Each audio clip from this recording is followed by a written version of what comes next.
ಶ್ರೀ ಗುರುಭ್ಯೋ ನಮಃ. ಎಲ್ಲರೂ ಆದಷ್ಟು ಮೌನವಾಗಿ ನಮ್ಮ ವ್ಯವಹರಿಸೋಣ. ಸ್ವಾಮಿಗಳ ಆಗಮನ ಆಗ್ತಾ ಇದೆ.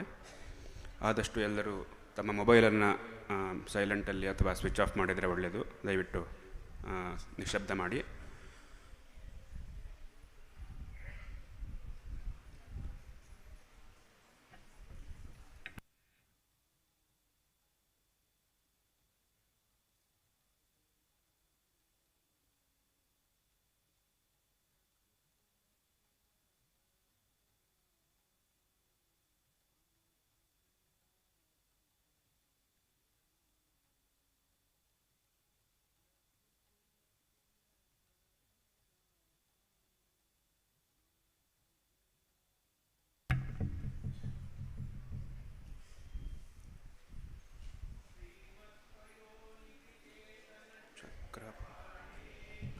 ಭೋಗೀಂದ್ರ ಭೋಗಮಣಿರಾಜಿತ ಪುಣ್ಯಮೂರ್ತೆ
ಶ್ರೀ ಗುರುಭ್ಯೋ ನಮಃ. ಶ್ರುತಿಸ್ಮೃತಿಪುರಾಣಾನಾಂ ಆಲಯಂ ಕರುಣಾಲಯಂ ನಮಾಮಿ ಭಗವತ್ಪಾದಂ ಶಂಕರಂ ಲೋಕಶಂಕರಂ. ಶ್ರೀ ಗುರುಭ್ಯೋ ನಮಃ. ನಮಸ್ಸಭಾಯೈ. Welcome to this divine event. Welcome to one and all. Offering my respectful salutations and after seeking permission from Acharyas and blessings from the esteemed Acharyas seated on the stage, we are commencing this special program. First of all, I request the Vidwams of Vedanta Bharati to perform Veda Ghosha.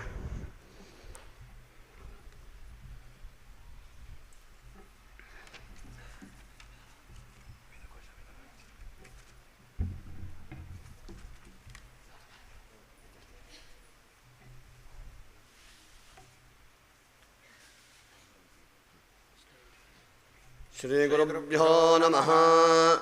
Hare Om. Abrahman Brahmano Brahmavarchase Jayatamasmin Rashtre Rajanya Isabjasyura Maharatha Jayatandogdre Dhenurvadha Nadvana Shasaptif Purandhiryosha Dishnu Ratheshthas Sabheyo Yuvasya Yajamanasya Vedo Jayatan Nikame Nikame Nafpad Janyo Varshatu Phalinyo Na Shadhayah Pacyantan Yogakshemo Nah Kalpatam. Hare Om.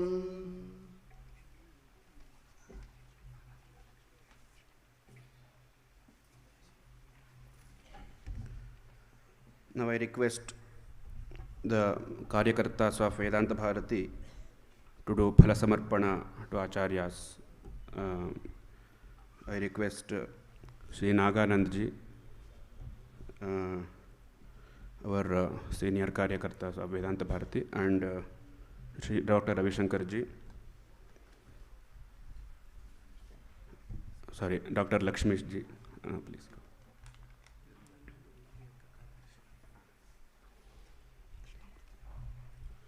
And I request Sri Krishnamurtiji, U.S. Krishnamurtiji to come and I request Krishnamurtiji to offer Parasamarpana to Sri Vireshanandaji Maharaj.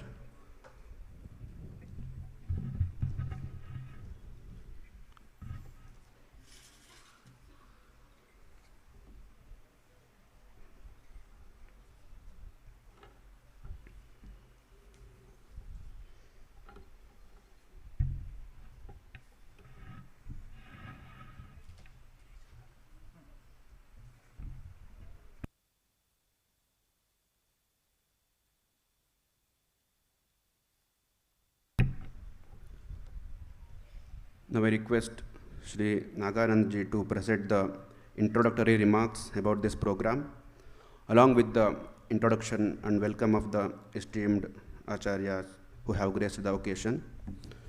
Sri Naganandji, being a trustee of Vedanta Bharati and senior advocate at the Supreme Court, has been actively supporting and contributing to every initiative of Vedanta Bharati.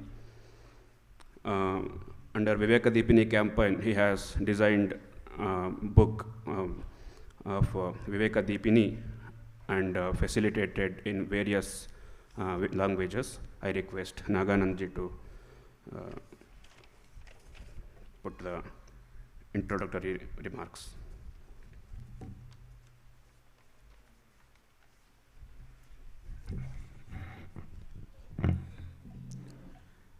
Om Nama Pranavarthaya Shuddha Brahmaikamurtaye Nirmalaya Prashantaya Dakshinamurtaye Namaha.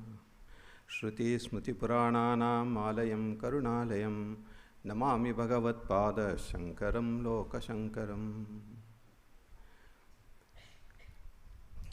With my prayerful pranams at the divine lotus feet of Sri Sri Shankar Bharati Swamiji and Sri Niranjanananda Saraswati Swamiji and Swami Viresharanji's Maharaj sitting in the audience. I deem it a great privilege to be present here today and to say a few words about Vedanta Bharati, the initiatives that Swamiji has guided us to take, and this particular program. In several travels of Sri Sri Shankar Bharati Swamiji, it started with the first visit in 2017 to Delhi, and Swamiji often remarks that that became the starting point for many journeys to the north of this country, to the east of this country, to the west of this country, and practically in the footsteps of the great Acharya Bhagavat Pada, our Swamiji has relentlessly travelled all over the country and seen for himself the devotion of the people that are there everywhere. And after experiencing the difficulties of the devotees in many places and the absence of proper guidance to them, Swamiji has decided to travel again. But this time, it's going to be for a different reason. It is to properly document all that Adi Shankaracharya Bhagavatpada has achieved in his short lifespan of 30 odd years. Bhagavatpada travelled all over, and as we might imagine, on foot, on more than 2 occasions all over the country. And there is some documentation in Shankara Vijayam and other documentations, but the actual authentic collection of information so that we have a very authentic first-hand account of what Bhagavatpada achieved is the attempt that is being made. It is being started on the 9th of April at starting from Kaladi where Swamiji will start his journey, and the rest of the other people are going to go all over the world. This is not confined to India alone. Many people from overseas have also evinced interest, and they are also going to join in this endeavor that is being made. On one of his travels, Swamiji goes to a particular place, and some volunteer, some institution comes forward to give him accommodation for a few days. He conducts programs there, and then he travels further. That's how it has been done. He had the great good fortune of coming to Bihar School of Yoga in Munger. And after Swamiji returned from there, he spoke to us about his experience in that and his great good fortune of having had the interaction with Swami Niranjanananda Saraswati. And he said it was such a divine atmosphere that was created there. And instantly, when we have 2 great sadhakas meeting, their minds will coalesce, and what comes out of it is only public good. But for that meeting, Swamiji had no connection with Bihar School of Yoga, but that first meeting fructified into a beautiful fruit, and that's what we are all going to taste today.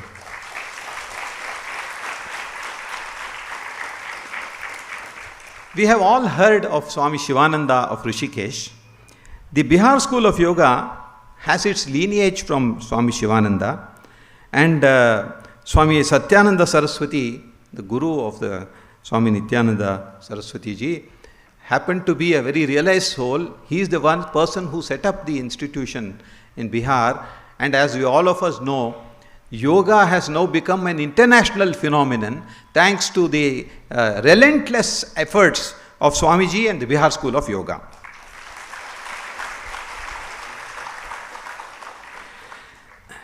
The idea of trying to find out all that Adi Shankar Bhagavatpada did and how to propagate it was discussed among the 2 great yatis, and on an invitation, Swamiji has kindly consented to come to Bangalore, and I am sure there are a lot of his devotees here, a lot of his followers here who have learned from him and are benefiting from him and profiting from him. It is indeed our great good fortune that we have the benefit of Swamiji to join with a program with Vedanta Bharati. So I sincerely thank Swamiji for having come all the way and for participating in this event and for agreeing to deliver us a lecture which we are going to hear now about the role of Adi Shankaracharya in the development of Sanatana Dharma. When 2 institutions come together, the third one will not be far away. As we see just now in the Mahakumbh, the Ganga, Yamuna and Saraswati are all together there. And the third that we came to associate here is the famous Sri Ramakrishna Ashrama.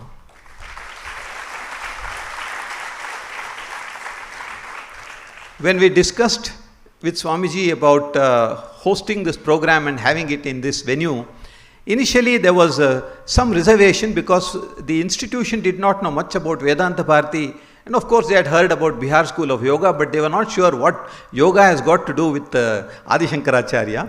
Therefore, our volunteers took time and met Swamiji and gave him the overall idea. We also shared some information about the Anugraha Bhashanas of our Swamiji and the mega events that have been held in Bangalore where lakhs of people came together to chant Saundarya Lahari and Dakshinamurti Stotra. So after seeing all that, the Ramakrishna Ashrama has kindly consented to join in this venture, and I hope this is the first time that we are doing this. I sincerely hope and pray that this association will fructify into more and more activities in future, and for this I sincerely thank Swami Vireshwaranji Maharaj and the President of Ramakrishna Ashrama, Bangalore.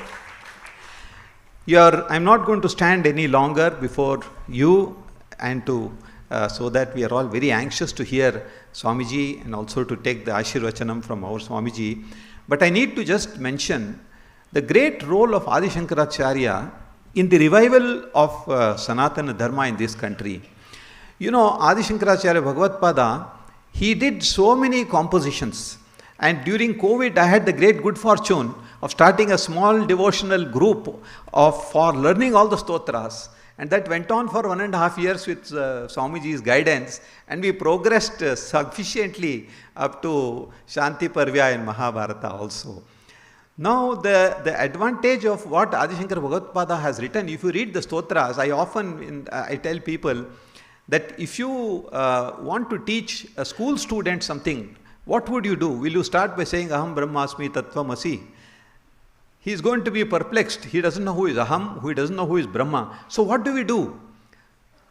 If you start with Mudakarartamodakam Sada Vimukti Sadakam Kaladaravatam Sakam, the child is learning, the child is understanding. And if you have a photograph of Ganapati in front of him, even a 2-year-old child, my grandson of course comes and learns with me whenever I am doing puja, this Mudakarartamodakam.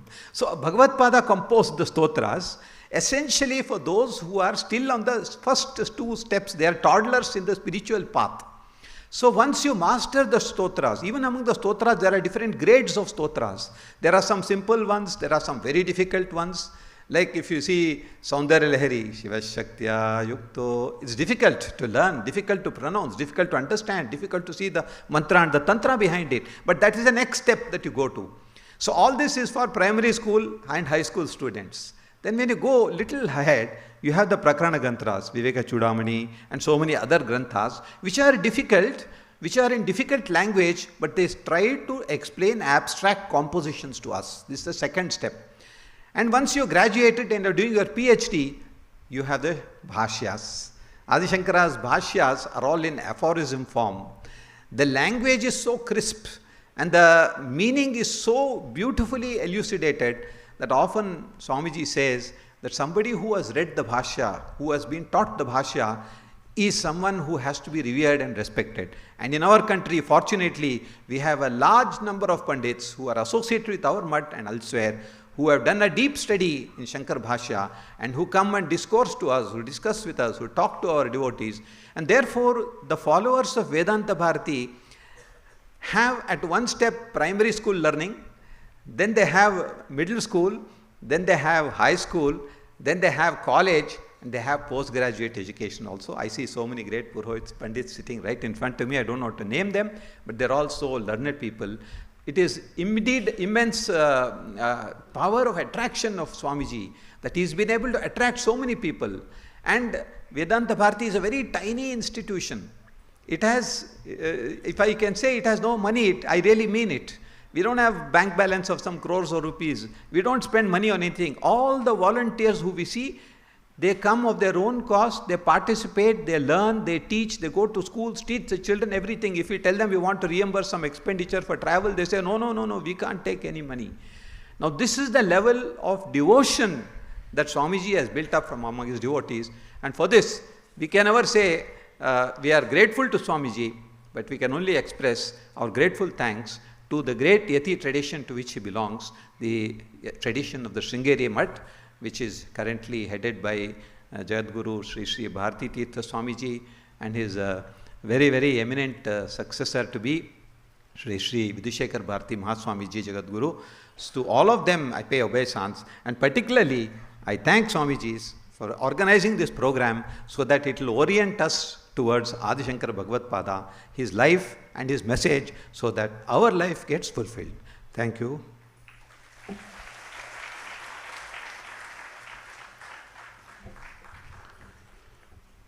Now we have arrived at the main segment of this program, which we are eagerly waiting for. With my humble pranams, I pray, I do my prarthana to Pujya Shri Niranjanananda Saraswati Swamiji kindly enlighten us on the topic. As we know, the topic is Impact of Adi Shankaracharya's teachings on Indian culture. Shri Gurubhyo Namah.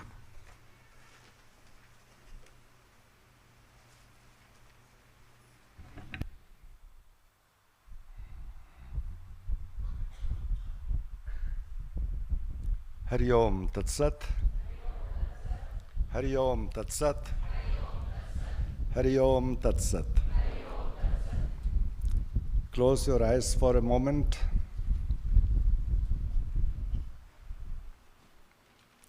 Repeat after me.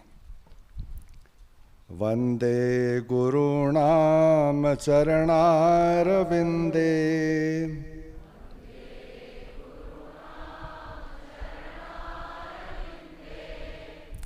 Sandarshita Svatma Sukhavabodhe Masukhavabodhe Janasya Ye Jangalikaya Mane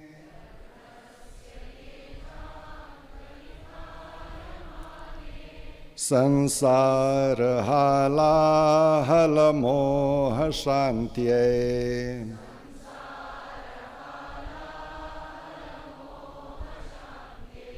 Sansara hala hala moha shantye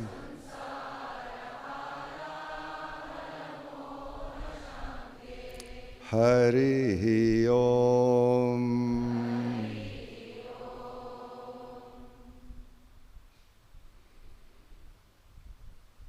First of all, I would like to express my humble pranams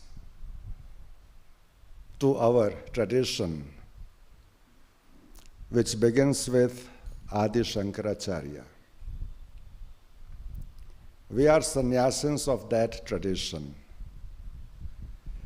and my mutt is Sringeri mutt. And I offer my respectful prostrations to Jagat Guru Sri Bharati Mahaswamiji, and also to our own Sri Sri Shankar Bharati Mahaswamiji. At the same time, I would also like to offer my pranams to Swami Vivekananda Maharaj and express my gratitude to Vedanta Bharati Sanstha and to Ramakrishna Mutt for giving us this opportunity to be here today to think about and discuss the impact of the teachings of Adi Shankaracharya on the culture of India. I just heard a very funny comment. What has Adi Shankaracharya got to do with yoga? Or what has Vedanta got to do with yoga? In fact, they are one and the same. There is no distinction between yoga and Vedanta. In order to give you an understanding, yoga is the staircase which leads to the experience of Vedanta. If you say the Mahavakyas, Aham Brahmasmi, Tattvamasi, Ayam Atma Brahma, Pragyanam, whatever the Mahavakyas different people can state, these Mahavakyas represent the wholeness or the completeness of life, the fullness of life. And in order to give you the example, let us say that these Mahavakyas indicate that you are on top of your roof, the ceiling, the roof. But then how do you get on the roof? Do you jump from ground 12 feet and land on your roof? Or do you use the staircase and climb the staircase one step at a time and come to the roof?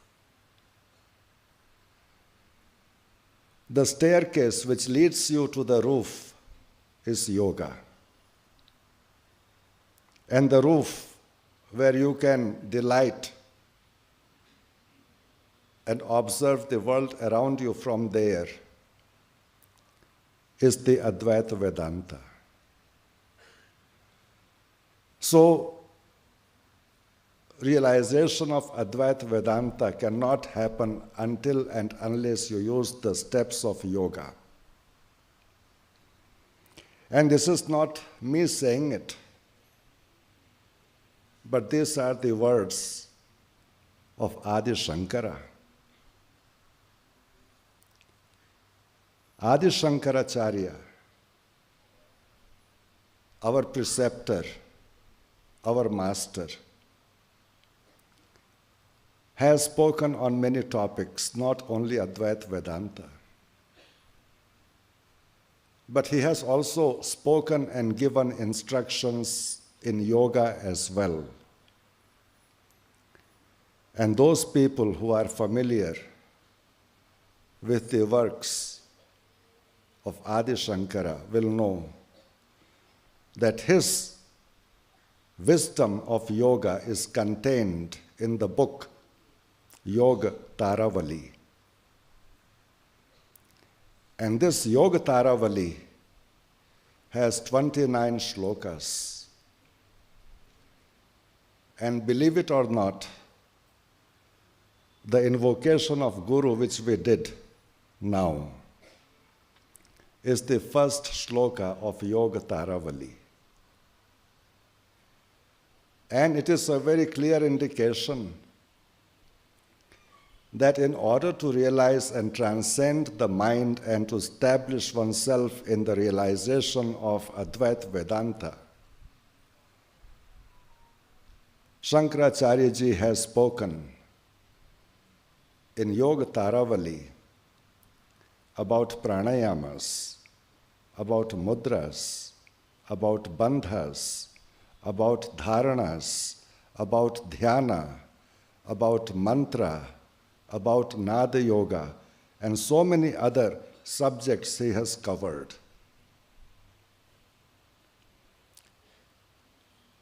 Our Adi Guru was not just an adherent of a philosophy, but he was living a life from which the philosophy of Advaita Vedanta emerged. And therefore, in the Indian tradition, we call our philosophies darshanas. And what is the meaning of the word darshana? To have the vision, to have the experience, to have the realization of that which is real and which is in front of the eyes. People translate the word darshana as philosophy. I do not agree with this translation because darshana means to have a vision and philosophy means to love for knowledge. Love for knowledge is intellectual analysis of a subject, of a topic, and discover what lies inside. But whether you peel the onion layer by layer or you look at the whole onion as one, that is an intellectual analysis. and understanding. But darshana means that you realize, you experience the reality. It is not knowing, but realizing. And people look at books and scriptures and literatures to know the thoughts of great saints. There was a time when I also looked into scriptures and literatures. There was a time when I also studied Vedas and Upanishads and other scriptures. There was a time when I also did my writings on Prasthantrayi. But then, after having gone through everything, I said to myself, forget everything that you have read, because that does not mean anything to me. Rather, look at how these great luminaries of our time have lived their life. How did our preceptor, Adi Guru Shankaracharya, live his life? How did those enlightened beings who have been the luminaries of humanity live their life? How did masters of my own tradition, Swami Shivananda and Swami Satyananda, live their life? Forget about what they wrote, because what they wrote is for common people to understand. And how much these common people understand, that depends on their maturity of mind and evolution of mind.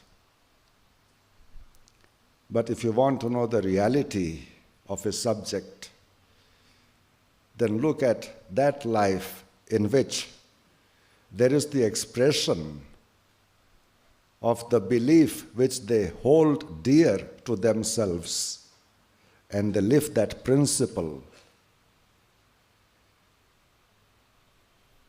Today, Advaita Vedanta, people consider it to be a philosophy without even realizing what it means. Vedanta means end of knowledge. And when you say end of knowledge, then what does it indicate? It is the realization. And only after realization has taken place, then there is no search anymore. And that is the end. What is the meaning of the word Advaita? Where all the distinctions, the bhed, the differentiations cease to exist, and everything becomes one. Is this a mental gymnastic? A mind which is composed of bheda and duality, can that ever experience Advaita or unity? It is not the nature, it is not the character of mind to experience that. So what has to be done? If you say Aham Brahmasmi, it is like saying I am gold. But are you the gold which is taken out from the ground, or are you the gold that has been purified and made into a beautiful ornament which can adorn your neck? Don't say you are gold. Even if you are gold, you have to purify it before it can be used. And the purification has to happen in the fire of tapas. And the tapas is the transformation of mind, of senses, and of life. That tapas is not an intellectual process, but it is a process of purification. And this was the learning which made me put aside the books. It was this learning which made me stop the intellectual analytics of the subject, and it made me look to the actual life of our preceptors. How did they live their life? How did they express their thoughts? What was their behavior like? What was their action like? What type of words they used to inspire other people live a better life?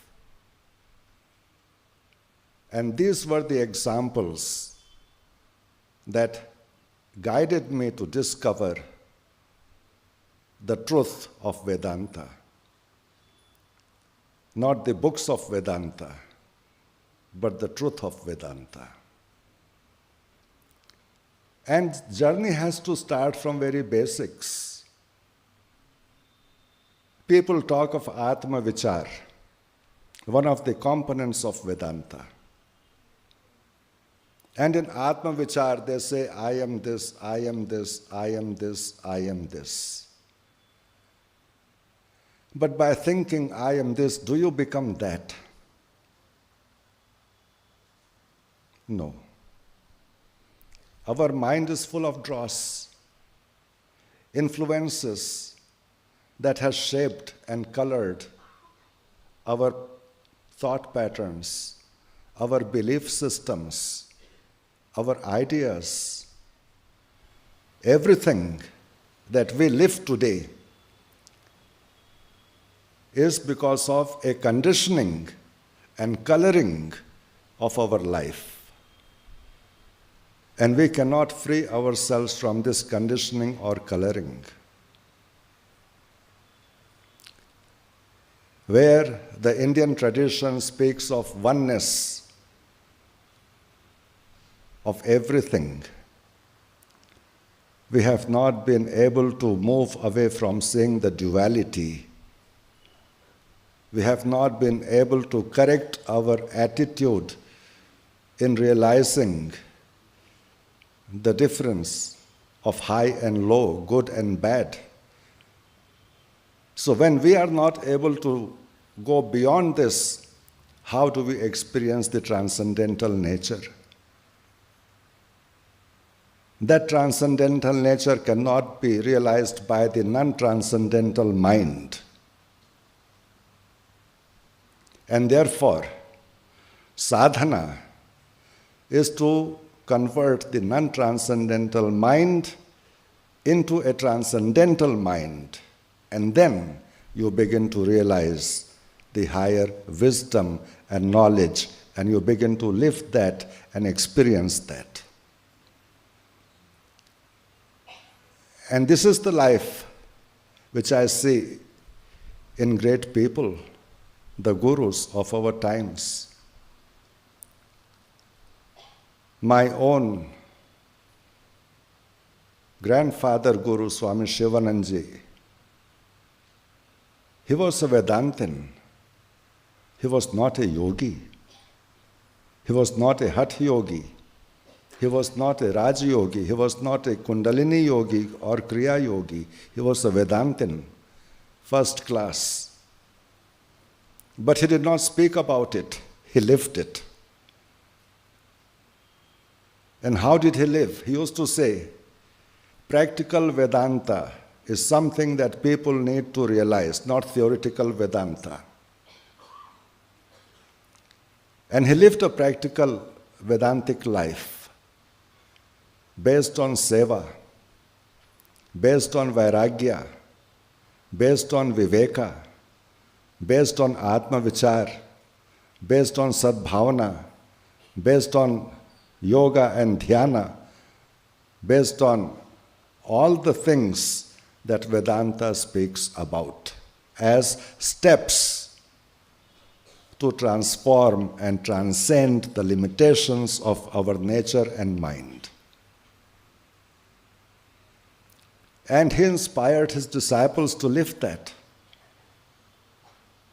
He inspired his disciples to live that. And my own Guru, Swami Satyananda, he is recognized world over as the leader of the modern yogic renaissance. But that was his professional and external life. He was sannyasin all his life. He was not a yoga teacher. And as sannyasin, he lived the principles of Vedanta in his life. And his last teaching to us was, live Atma Bhav. Live Atma Bhav. If God is in everything, if the super consciousness is in everything, then see that within everyone. Why do you say God is in me and then create distinction between high and low, rich and poor, person who is affluent and person who is struggling and suffering? That is not the teaching of Vedanta. That is not the teaching of spiritual tradition of this country. The spiritual traditions of this country state, see that spirit, the divine spirit within yourself, and the same spirit exists in other people as well, and therefore respect that, honor that, and recognize that. You have heard of Sant Eknath, who collected the water of Ganga in Gangotri and walked from Gangotri to Rameshwaram to offer the holy water. And at the gates of Rameshwaram temple, he sees a donkey dying of thirst. What was his statement? Do you recall it? Do you remember it? He said, God, what type of pariksha are you taking? What type of exam are you taking? I brought this water to offer you at the temple, and here you are in form of this donkey wanting my water. Have it. That was Vedanta. When he realized the God in the donkey wanted water. And this is true, this is not a joke. My Guru Swami Satyananda tells us that if there is God in everyone, then God is not separate to your experiences of life.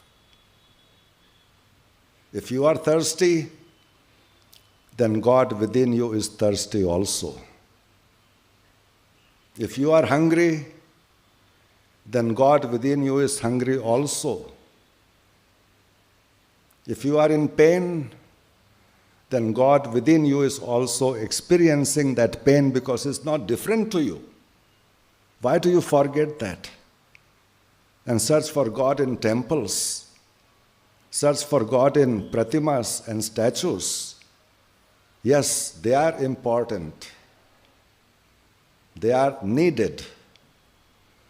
But knowledge and need, realization and need, they are two different things. If you realize divinity in everyone, then that is known as Atma Bhav. That is the whole statement of Tulsidas in Ramcharit Manas as well. Another example of the Vedantic expression, Siya Rama main sab jag jani, karahu pranam jori jug pani. That I see the presence of my God in everyone, in every person, in every jiva, and offer my respects to that divinity which resides in every jiva. This is Vedanta. And prior to the advent of Adi Guru, Shankaracharya,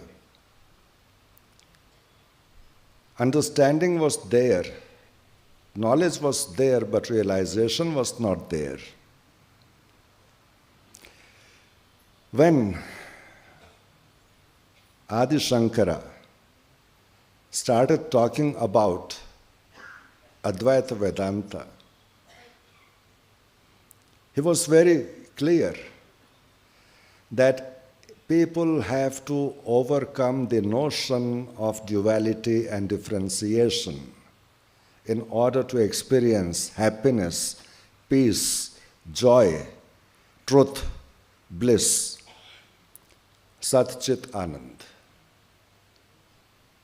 And he provided a path to experience that. He provided a path to experience that. He spoke on every topic. He was a bhakta, first class. He was a jnani. Nobody can be compared with him.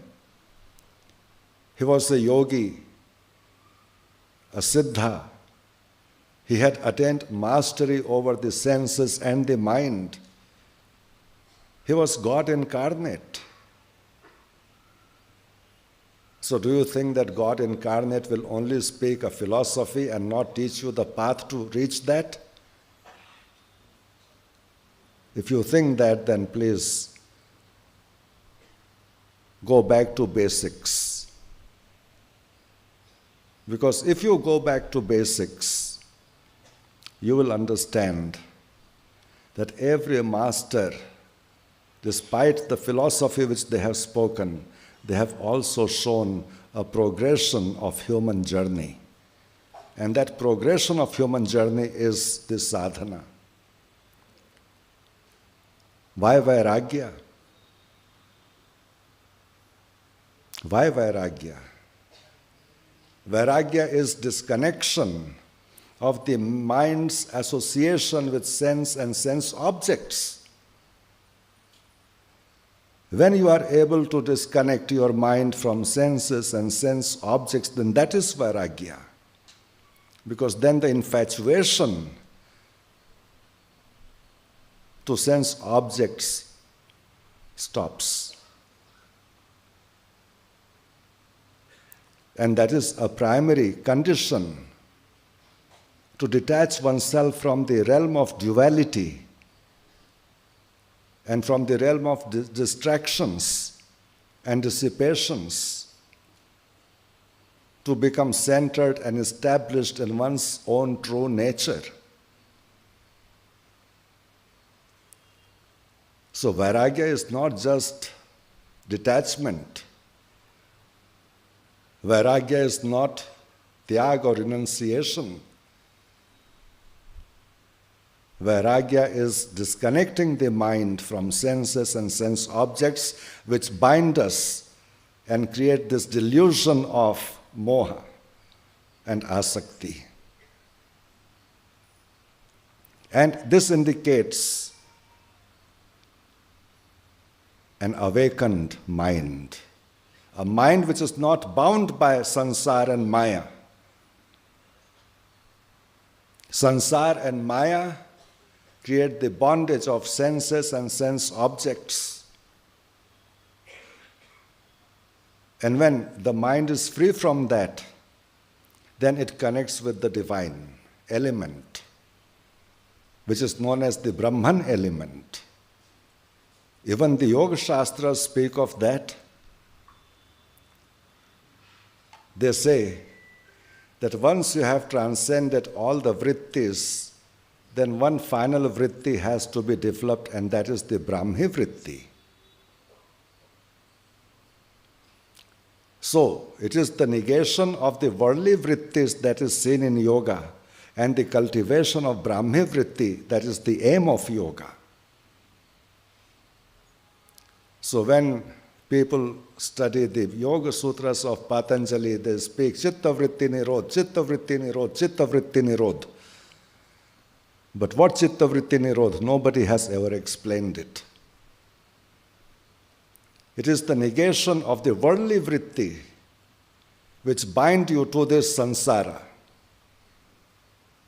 and the cultivation of Brahmi vritti which makes you realize the transcendental nature, the divine nature of life.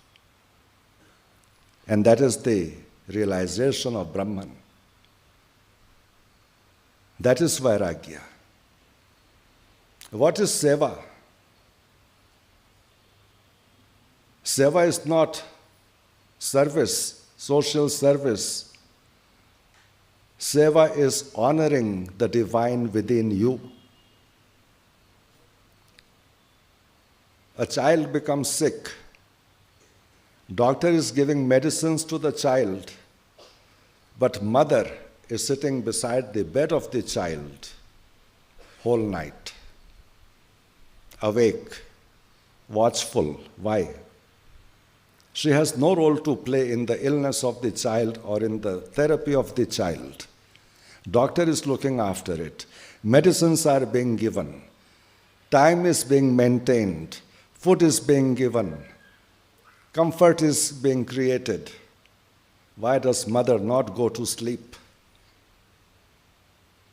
Reason is because in her child she sees herself. That is Atma Bhava.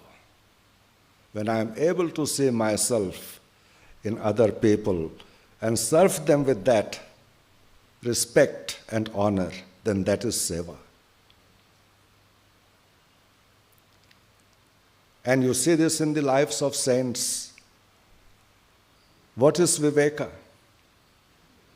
Viveka is not discrimination, but knowing the difference between appearance and reality. All that glitters is not gold, but you think that everything that glitters is gold. So what is Viveka?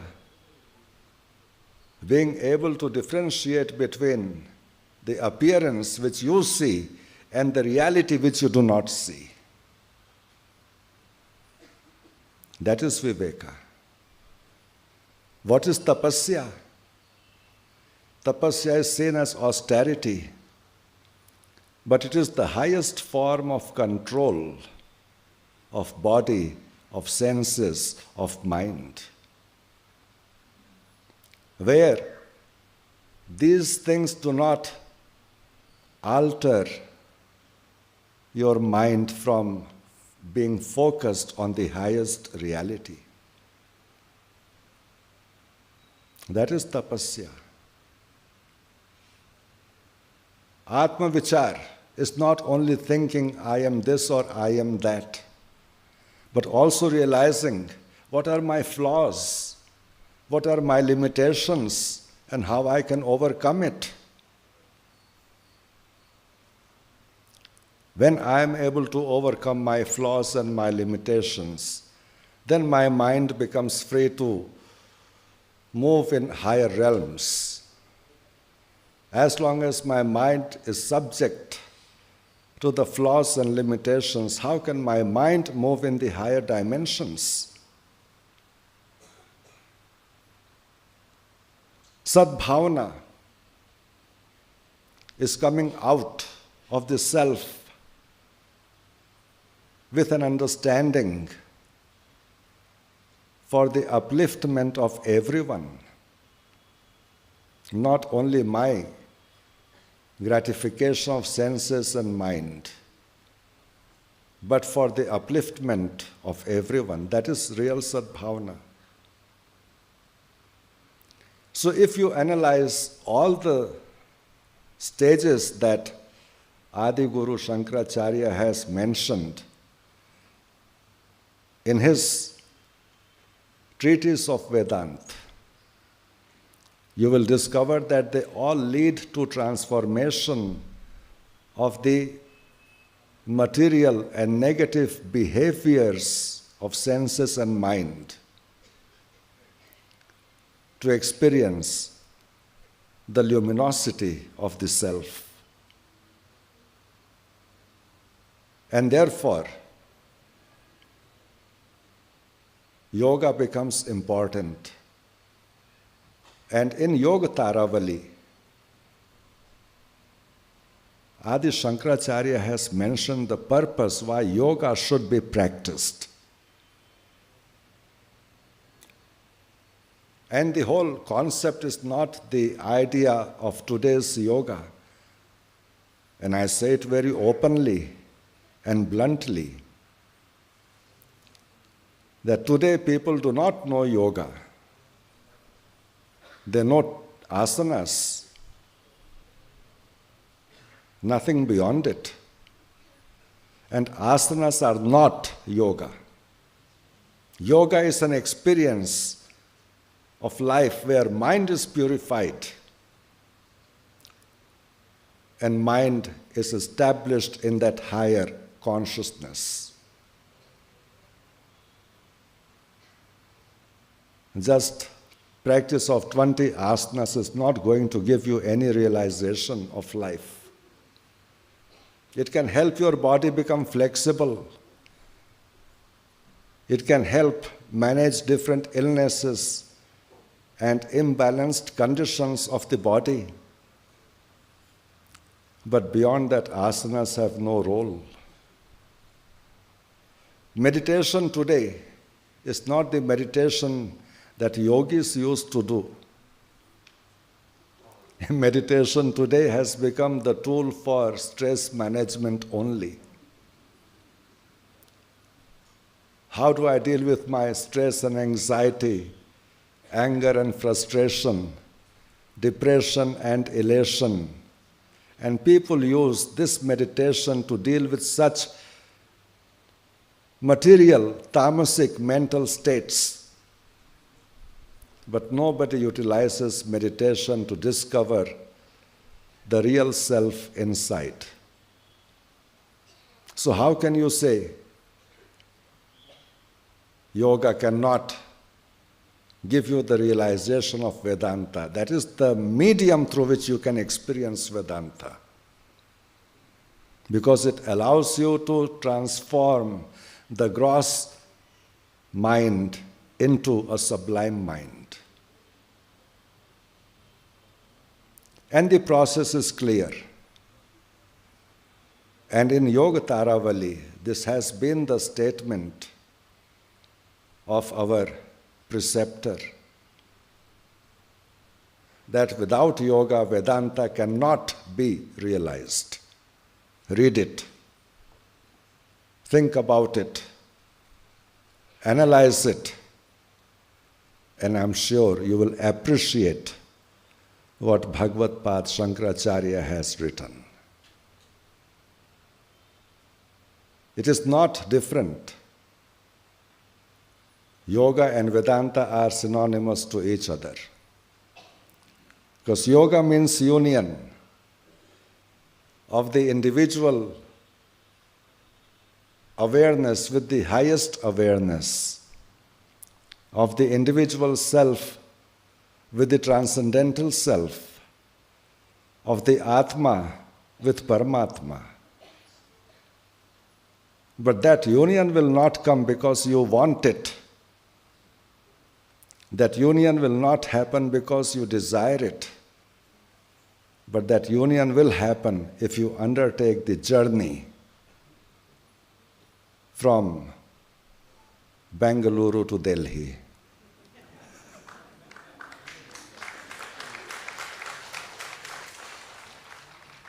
Without that journey and crossing many different stations, you will never reach the destination. You will never reach the goal. So the journey has to begin. And journey begins with, according to the yogic principles and according to the Vedantic principles, self-observation, self-correction, self-transformation, and only then can higher truth be realized. And you can relive that higher truth by transcending the limitations of life. And therefore, all the sadhanas that are mentioned in Vedanta become the aspirations of a real yogi. Nobody in society practices yoga. I can challenge anyone. Nobody in society practices yoga. And if they practice yoga, then they will be well aware of what yoga's intentions are. I say all the time, people who have practiced yoga for 40 years, 50 years, are they able to manage any vritti of their life? Which vritti have they controlled and changed and transformed? Tell me that. People who have practiced meditation for many, many decades, have they been able to maintain the state of peace in the times of difficulties and trials and tribulations? That means you are not connected to that peace. Because if you are connected to that peace, there will not be any trial and tribulation or difficulty. Peace will dominate your life. Bliss will dominate your life. There won't be pain and suffering. Even in extreme pain and in extreme suffering, you will live in bliss. And bliss will become your nature, your swabhav. You will not see the ugliness of the world, but you will delight in the beauty that God has created, and which you see, which you perceive wherever you look around you in this world. Because that is the nature, Satyam, Shivam, Sundaram. The truth, the auspiciousness and the beauty. That is the nature, Sat, Chit, Ananda. Again the truth, the transcendental nature, Chit, and bliss, beatitude, Ananda. No use talking about it if you are not willing to make the effort to change and transform yourself.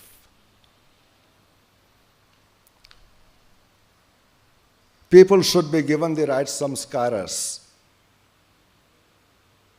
so that one day they can experience the beauty of life by realizing what is Advaita Vedanta.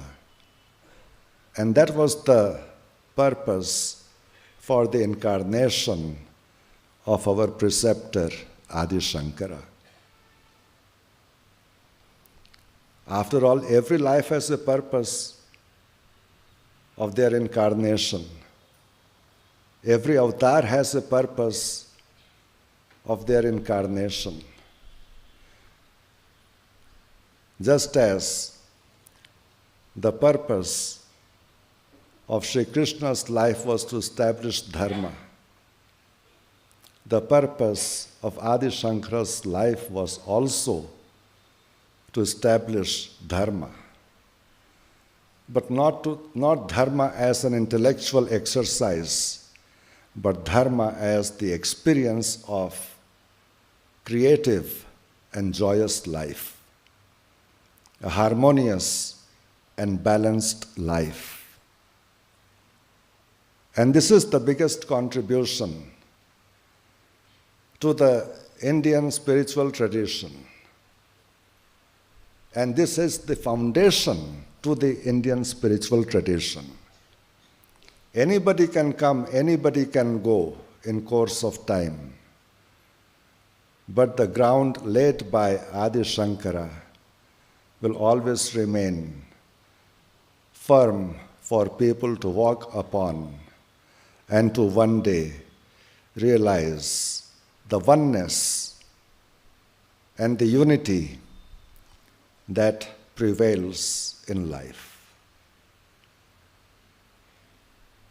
And this is the most beautiful gift that humanity has received. The most beautiful gift the humanity has received. And we should be thankful and grateful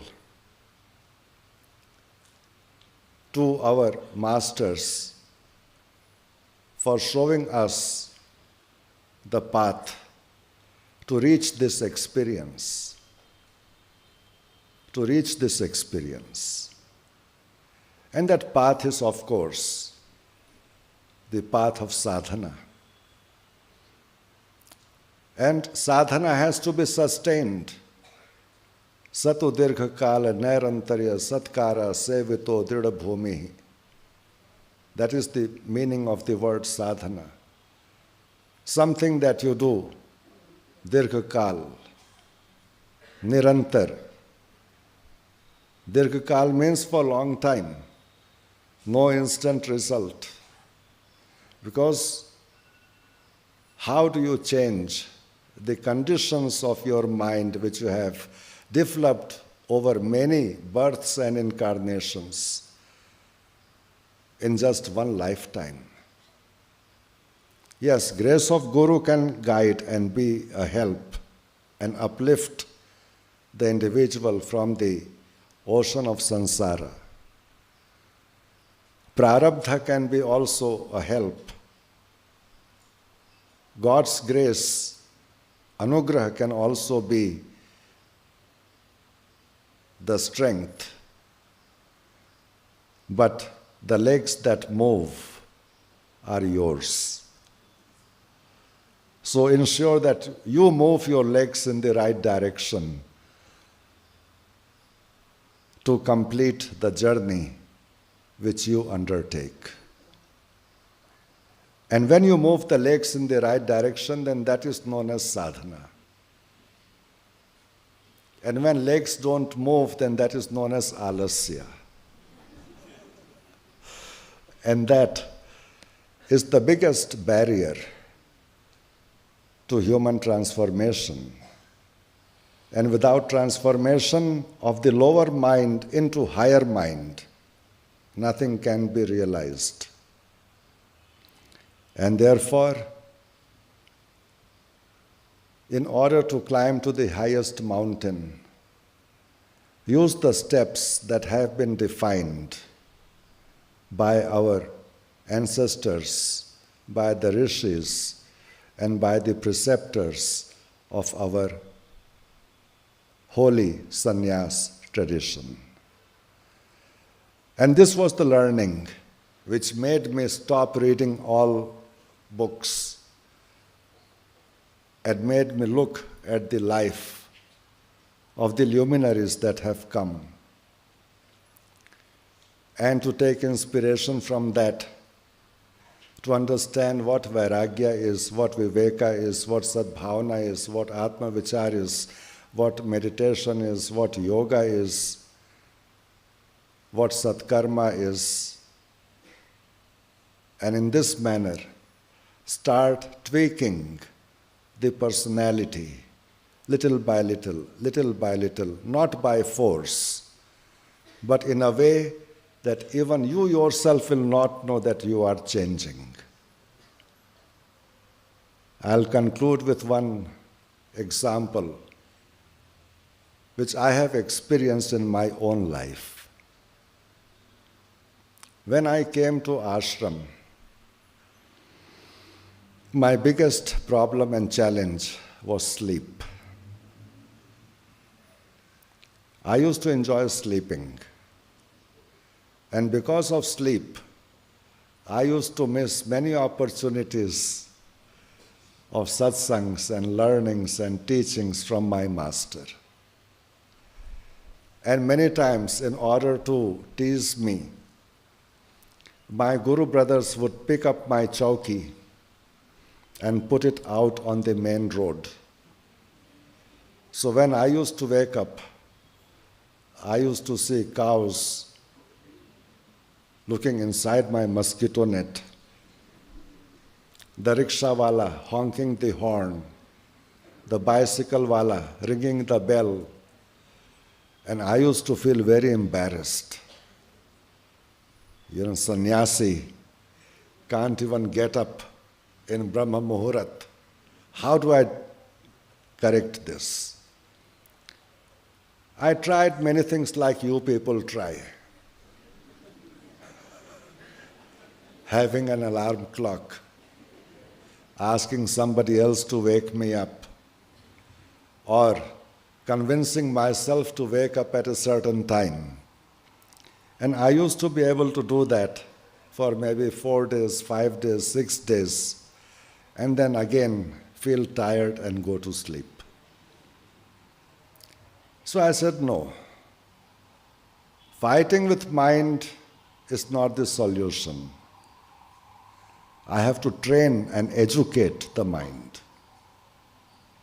So how do I do that?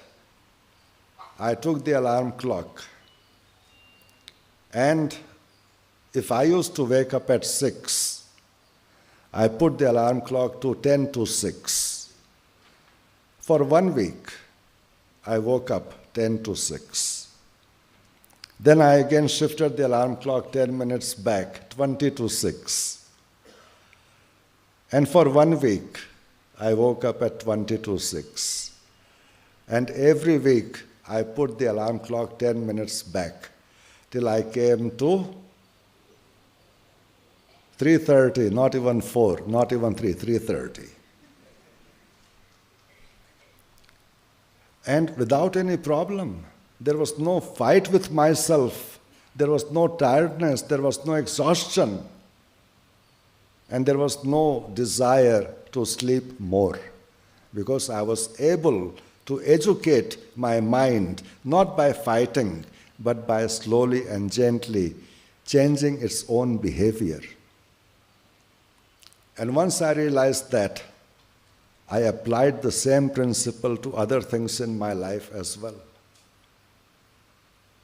Whether it was ahar, control of ahar.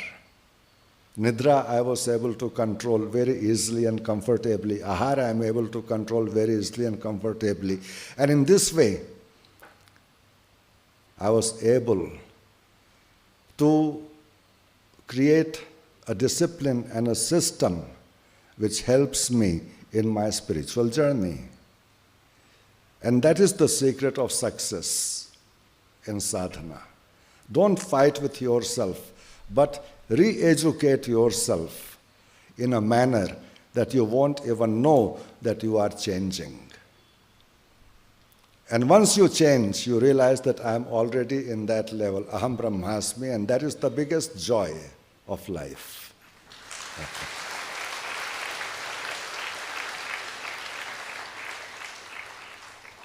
So, with this, I end my submission and offer once again my respects to our Holiness, His Holiness, Sri Sri Shankar Bharati Mahaswamiji, for giving me this blessing, anugraha, and prem, love. When I was told that I had to speak here, I was very happy. And at the last minute I heard that he would be present here today. So I was a bit nervous. I was very nervous. How will I speak? Because it is not my habit. When my acharyas are there, when my gurus are there, then I close my mouth. It is not my jurisdiction to say anything in their presence. But Mahaswamiji tricked me. And I am forever indebted to him for his grace, for his affection, for his blessings, and for his love. Sashtanga Dandavata.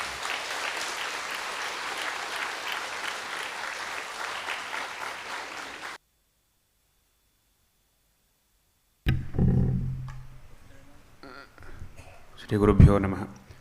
Swamiji, with your permission,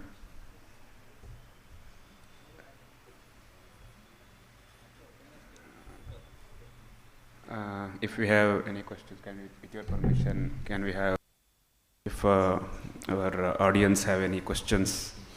Before you ask me any question, let me tell you one thing. If you don't ask me, it means you have understood.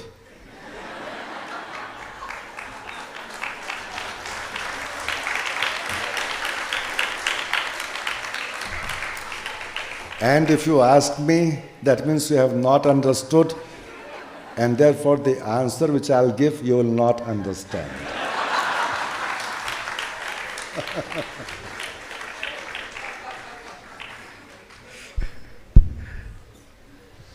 So which group do you want to be in? Somebody has raised the hand who wants to be in the ignorant group.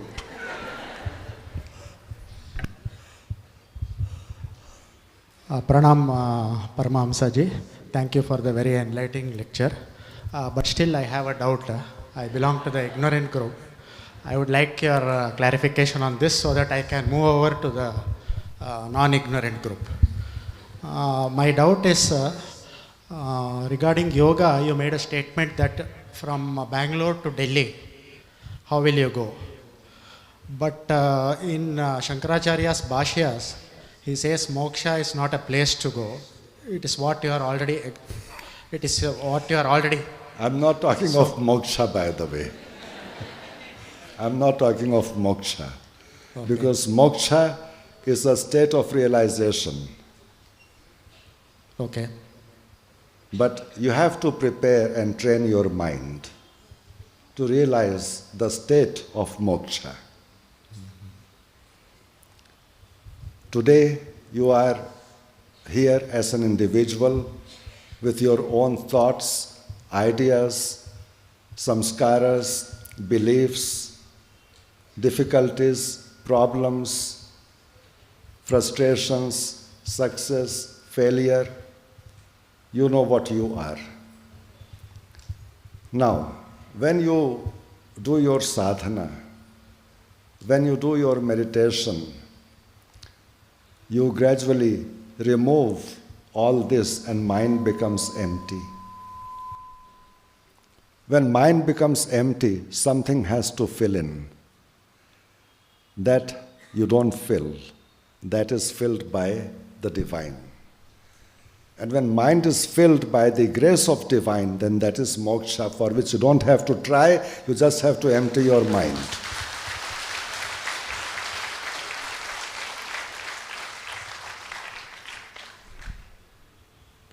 Thank you, Swami. So now you join the other group. It's by your grace, Swamiji. Thank you very much.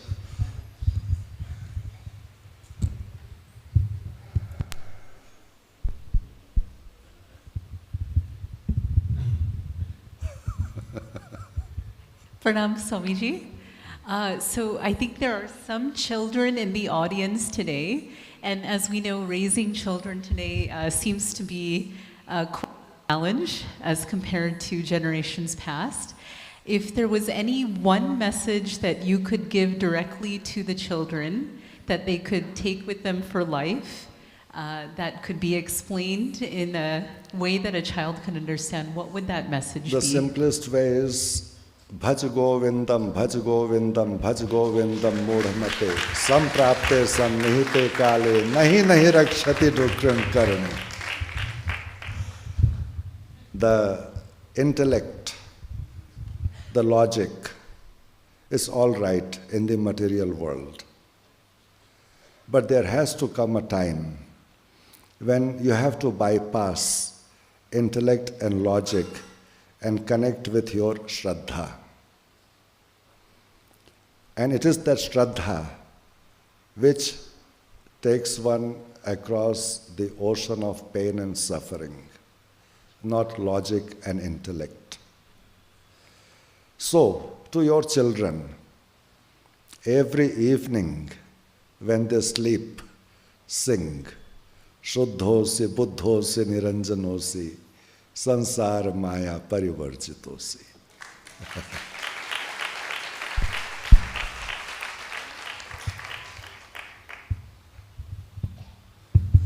Shri Gurubhyo Namaha. Pujya Swamiji, I have a question. So, we know that the world can be seen through two views. One is the Paramarthika Drishti, where the entire world is that one Parabrahma, or the Laukika Drishti, where we have to interact with the world and we see it as separate. We and God are separate. But my question is, why does this duality arise? Is it that Parabrahma who actually powers this duality, and if he has no passion or no liking, then why does this nature, even though he has no nature, arise from him? Eko ham bahusyamaha. I am one, but I want to be many. I want to be many for what reason? You are also an individual. You are also one person. But you have different roles to play. You are a brother. You are a father. You are a grandfather. You are a young person. You are child. You are old. One person plays many different roles in life. But we are subject to Kala, time. God is not subject to Kala. He is beyond time. And for him, playing different roles is a Leela, what is known as the divine play. And in this Leela, it is self-entertainment, ekoham. It is entertainment. When you are alone, what will you do? You will try something to entertain yourself, right? So when God is there as a singular entity, will he just sit quietly for ages and yogas doing nothing? Or will he also entertain himself? And that entertainment, self-entertainment, is known as Leela. Otherwise is Sarvagya, Sarva Shaktiman, Sarva Vyapi. But he does this Leela, and he takes many, many forms. And each form has a role to perform. The Brahmi form is the ultimate, but the Laukic form is the form which has to realize its Brahmic form. Just as you as father children. And ultimately, you may desire that my child should become an engineer or a doctor. And child makes the effort to become the engineer or the doctor or the scientist. When child becomes that, who is most happy? Father is the most happy person. In the same manner, when child realizes that I am one with my father, then father says, you are in me, I am in you, we both are one. The Dvaita ends, the Bheda ends, and Advaita identity, the unified identity, remains. And then there is merger. And that merger is known as the union. So this is all a Leela. Enjoy it. Don't think much about it.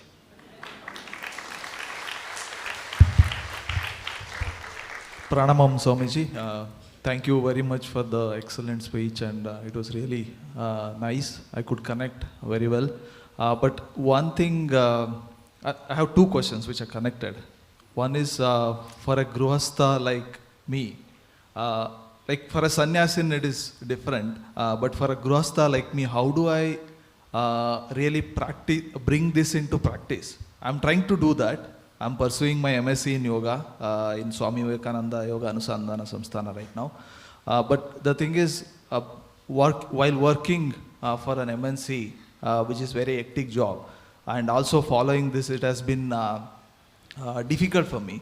But I'm trying to do my best, especially studying the scriptures and start implementing that and manifesting those things. So it has been tough. And how do I do that as a Grihastha while not really losing out on what I am doing? That is the first question. Second question is on the Vedanta study. As you said, you stopped doing that. But somewhere like studying these scriptures made me realize, how do I look inside? Or how do I self-observe? How do I do that swahadhyaya? So without that, I wouldn't have been sitting here and understanding what you are telling. Like let's say a few years back, I wouldn't have understood what you are saying.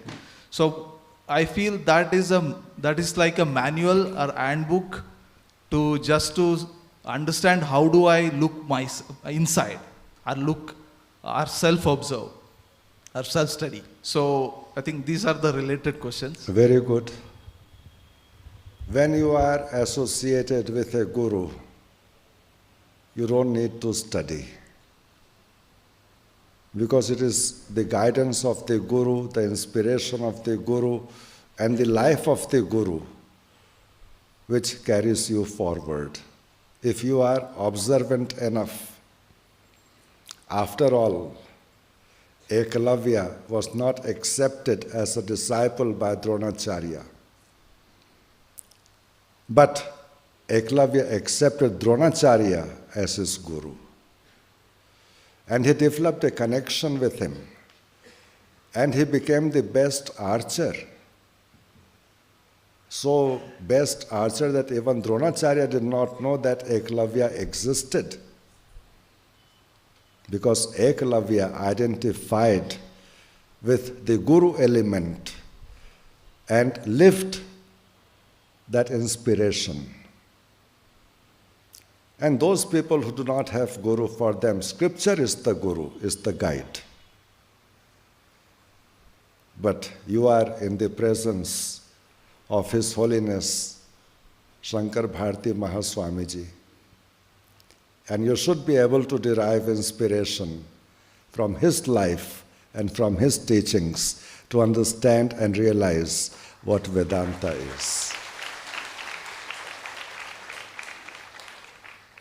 And for those who do not have a guru, for them scripture becomes the lead. But they will also create questions because you are not that elevated to understand every sentence and every idea. A child who is studying in 4th and 5th class cannot understand atomic science. You have to wait. You can't say that I want to understand atomic science although I'm in 4th class. No. You can study it, but the experience will be given to you by the teacher who has studied the subject and who can guide you many years in future down the line. So there is the waiting game also. And what type of sadhana you could do? Well, I will suggest meditation is the best way to begin. And there are different meditations. which help you understand the nature of mind. So start with that rather than high meditations like Vedantic meditations. You have to start with the basic ABCD before you learn to understand the complex sentences. And meditation will definitely help. As far as your yoga is concerned, yes, you can study yoga in university, but they only teach mixed yoga. A teacher of a university is not a yogi. I'm being very clear and frank, whether people like it or not. They study from books and then they speak to you about that according to their understanding. They are not yogis, they are not sadhaks. Their life is not immersed in yoga, but their expectation of yoga is survival in their life. So I don't believe in that yoga learning or teaching. I believe in the traditional aspect where a guru teaches the disciple the principles of yoga and not school, college or university. Although I also ran a deemed university, the first yoga university in the world. But then, when I realized the limitations, I closed it and came back to the traditional way of teaching.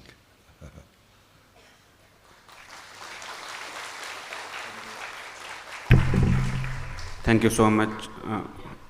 We have... No.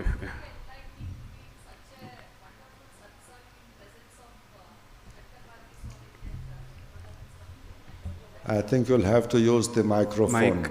Anybody? Please, can you please conclude in 1 minute? We have shortage of time.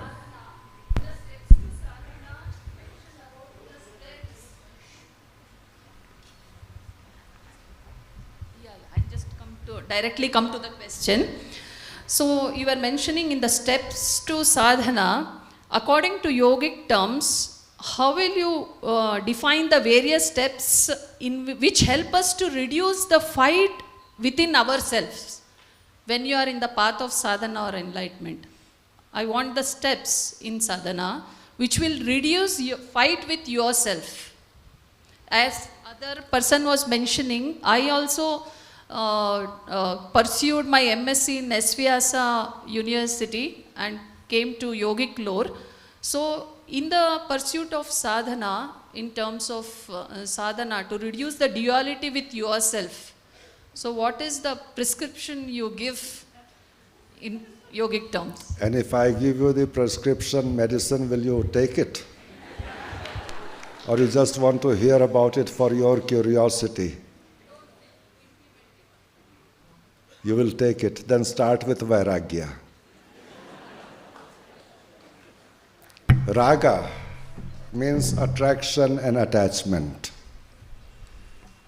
Sukhanushayi Raga. You must have read that in the Yoga Sutras. Something which gives you pleasure creates natural attachment.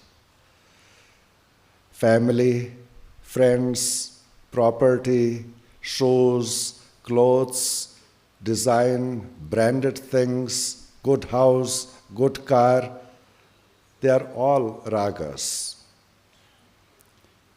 And because of this raga, your nature is sangrahkari. You like to accumulate things, accumulate things, accumulate things. Of all the things that you have accumulated in your life, what has added good value to your life? Can you identify that? And what has not added any value to your life, can you throw it away from your house? If you can do that, then that is Vairagya and that is your sadhana. Thank you so much, Swamiji, for all the clarifications. I know a lot of people have a lot of doubts, but we have a shortage of time so we will move forward. Now, I request Pujya Shri Vineshanandaji Maharaj of Ramakrishna Math to bless us with the Ashirvachana.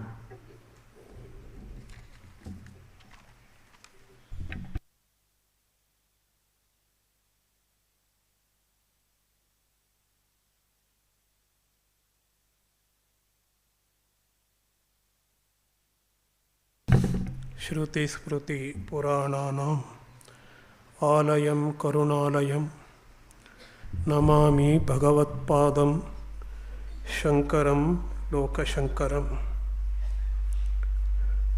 My humble salutations to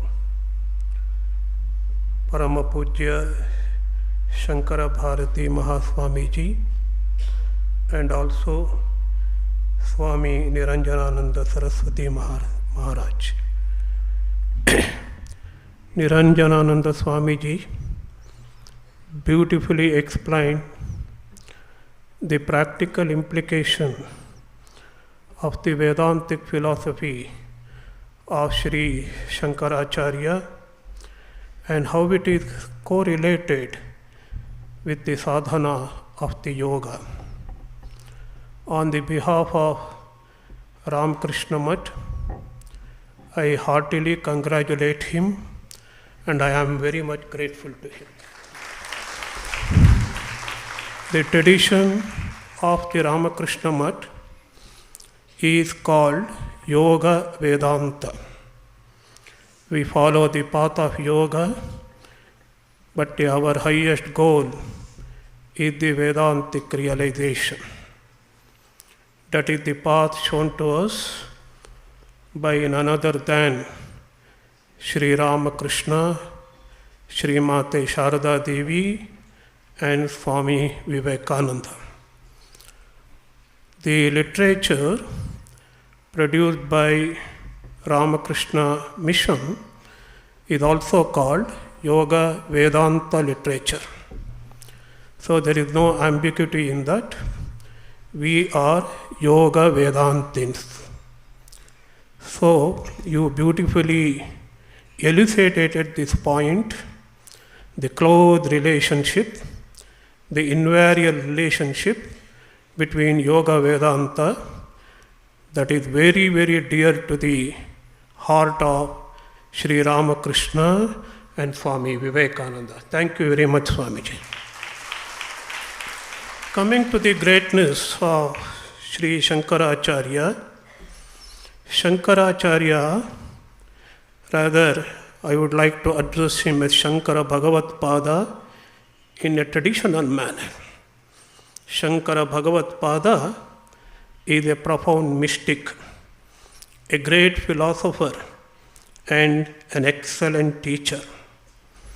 He was admired for his keen intellect, exalted mystical ability and philosophical genius. He explains Advaita philosophy entirely based upon the Upanishadic teachings. That is very, very important. The Shruti, the Upanishads, is paramount for him.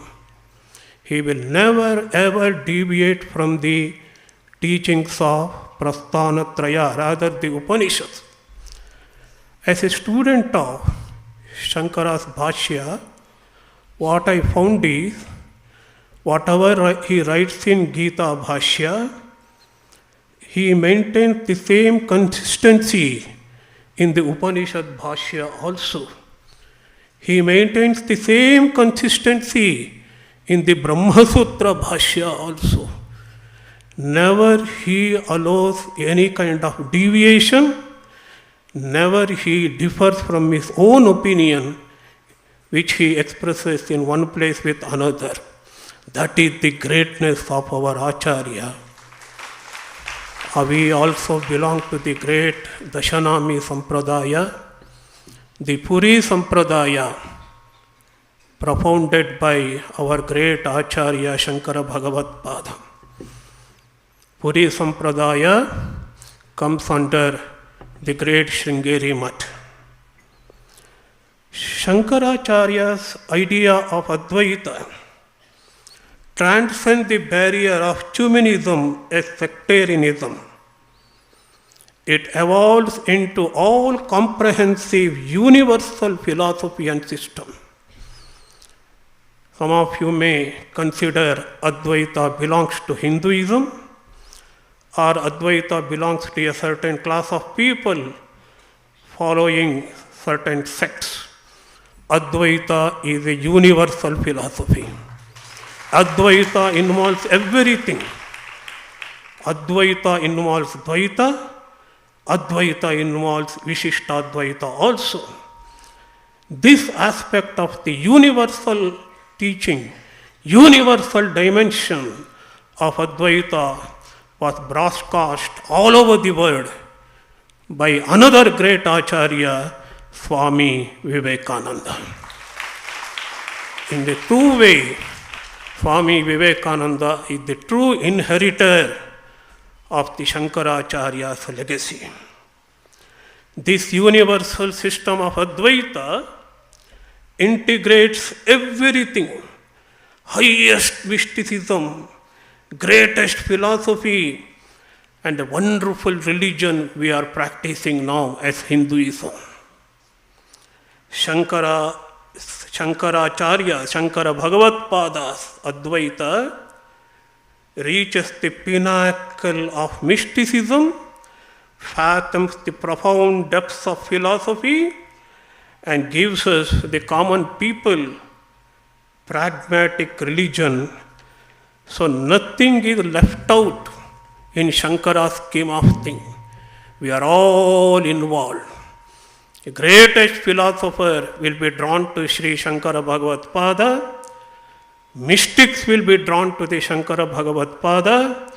We, the common people, also drawn to the Shankaracharya Bhagavatpada.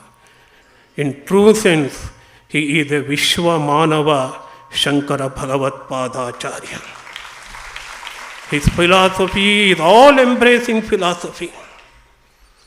As Acharya Niranjanananda Ji Maharaj rightly pointed out, he has not discarded anything. He has not discarded Karma Kanda, as some of you may think. Karma Kanda is the first step. We have to shun our instincts, we have to give up our instincts and follow Yajna Yaga and should practice Dharma. That is only the first step. He opposes many philosophical ideas like Sankhya and Yoga philosophy also. He doesn't abhor the Yoga as sadhana. He only condemns Yoga as philosophy, a dualistic philosophy, that's all. The difference you should understand. For him, Yoga sadhana is integral part of the Advaita sadhana or the Advaitic system. We should understand. He does not condemn anyone. In one place in Brahma Sutra Bhashya, he quotes Gautama, the propounder of Nyaya philosophy, and says he is Acharya Gautama.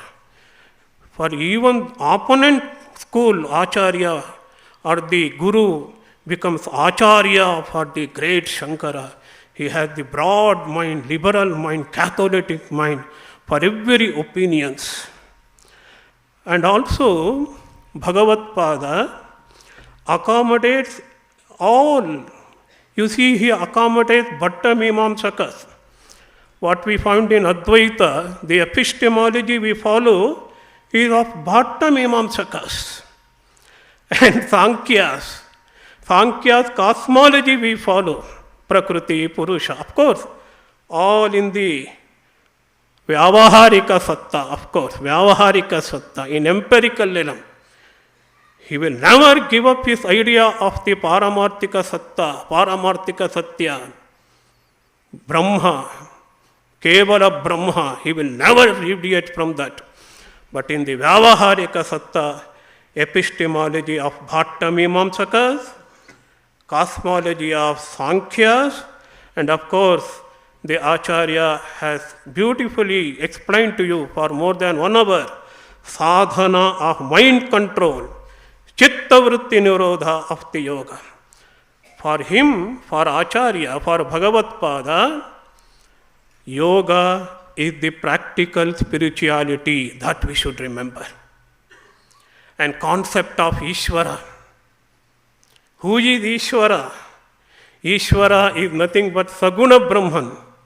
Is there any difference between Saguna Brahman, Nirguna Brahman? Nothing. Same Ishvara, same Paramatman, one without second. Ekameva Advitiyam appears as Ishvara, the creator, the ruler of this universe. In Brihadaranyaka Bhashya, Acharya clearly says, what is the difference between Prajapati or Hiranyagarbha, Ishvara, etc., or Nirguna Brahma? Upadi Sahita, Upadi Rahita, that's all. If you perceive, try to perceive reality without any limitation, it is Parabrahman, Nirguna Brahman, absolute. If you perceive or view the same reality, it is Saguna Brahman. What is the difference between Saguna Brahman, Nirguna Brahman? No, nothing at all. So, integral philosophy.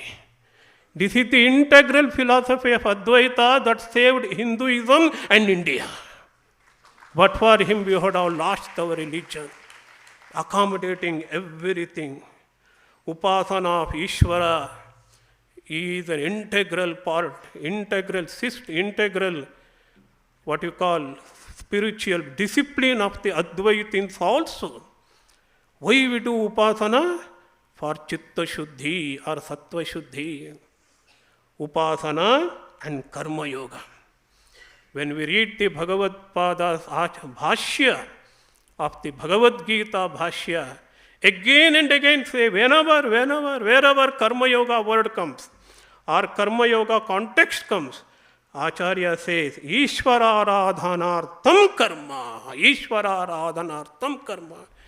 Ishvara's worship of the God through works, that is karma, that is karma. Karma Yoga is defined perfectly by the Acharya. Shankaracharya worshipped all types of God prevalent at that time. Ganapati, Surya, Shiva, Rudra, and even Shakti also, Devi also. The whole gamut of gods have brought together, and he gave a bouquet of worship. It involves all kinds of gods. That is now what we are practicing in Hinduism. And Shankaracharya's Samanvaya doesn't stop there.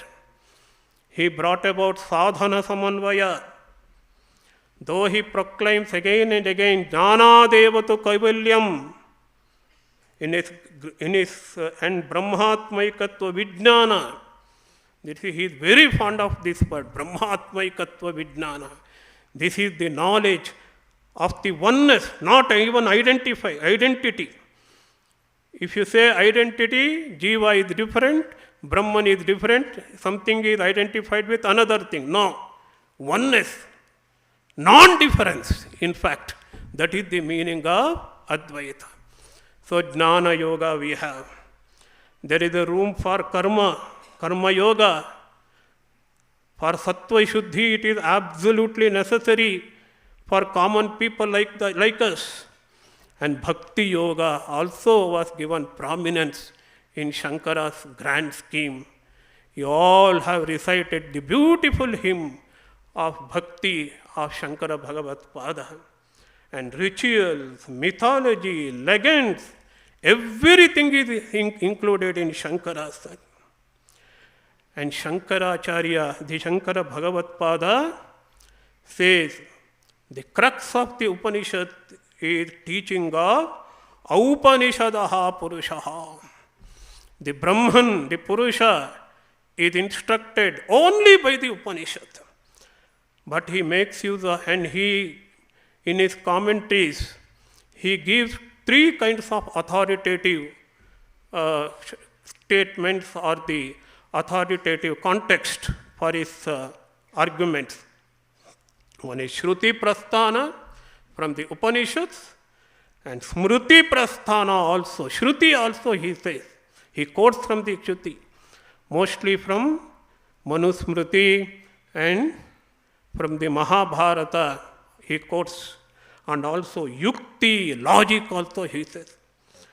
He tries to rationally explain every argument, every one of its opinions. He says, Shrutyanumata Tarka is valid. The Tarka which is favorable, which is in conducive with the teachings of the Upanishads, is what we have to follow. Of course, we know he dedicated his whole life for the teaching and the teaching of the three prasthanas. He wrote commentaries on that. These commentaries, the Bhashyatraya, are the greatest valuable asset for the not only Indian philosophy, for the whole world philosophy. Shruti prasthana, Smruti prasthana, Nyaya prasthana, Shruti prasthana, Upanishad, Smruti prasthana, and the Nyaya prasthana, the Brahma Sutra. It is the credit of Sri Shankara Bhagavat Pada. He transformed Advaita into a living philosophy, a blessed mysticism, and a way of living which can be followed by every one of us. I am very happy to say, in this modern age, the great heritage of Shankaracharya was followed by none other than Sri Ramakrishna. The greatest message of Advaita as the integral way of living was demonstrated in the life of Sri Ramakrishna. Sri Ramakrishna reached the highest Advaitic realization, Nirvikalpa Samadhi, in which the names and forms would lose their existence and sadhaka merges into the pure consciousness, Chaitanya, that is Brahman. After realizing that, he came down to the relative plane. He saw that when he came down to the relative plane, he saw that the whole relative existence, the whole world of name and form was permeated with God's consciousness.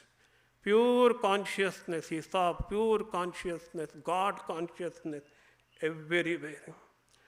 In that state, he was able to identify with every divine moods, every path, every religion, every sect and every philosophy. That state of universal mind is called Bhava Mukha.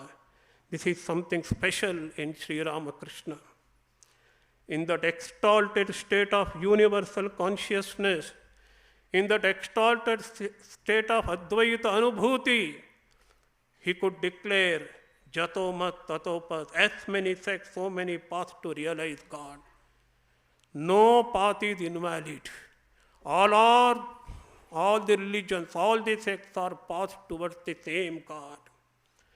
The disciple of Sri Ramakrishna, Swami Vivekananda, broadcast the message of Advaita Vedanta all across the globe, and he gave practical orientation to the great doctrine of Advaita by emphasizing seva, about which Niranjanananda Ji Maharaj dealt it in detail, serving God in man.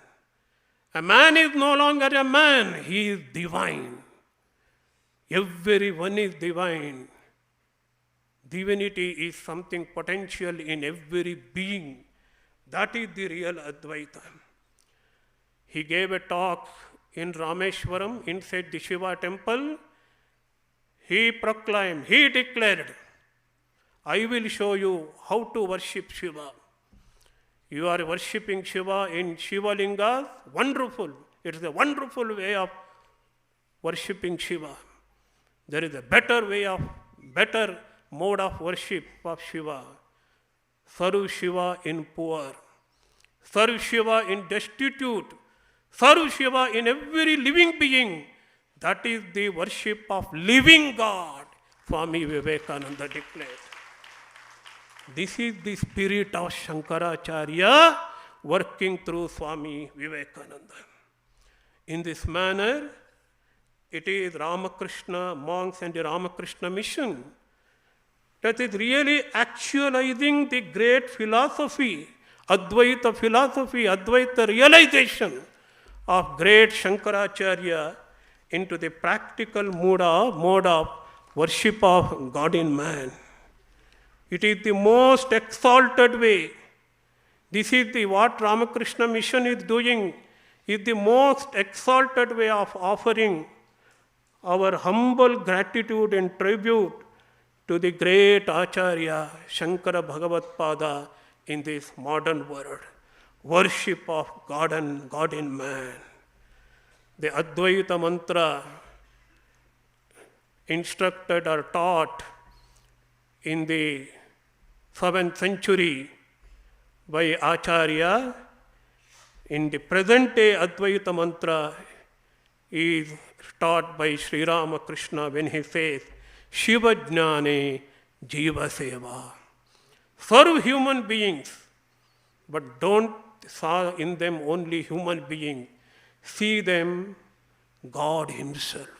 With Shiva Jnana, thinking them having full knowledge that He is God Himself, serve every living being. This is what Gita says. Sarva bhutastam atmanam, sarva bhutani chatmani, ikshate yoga yukta atma, sarvatra samadarshanaha.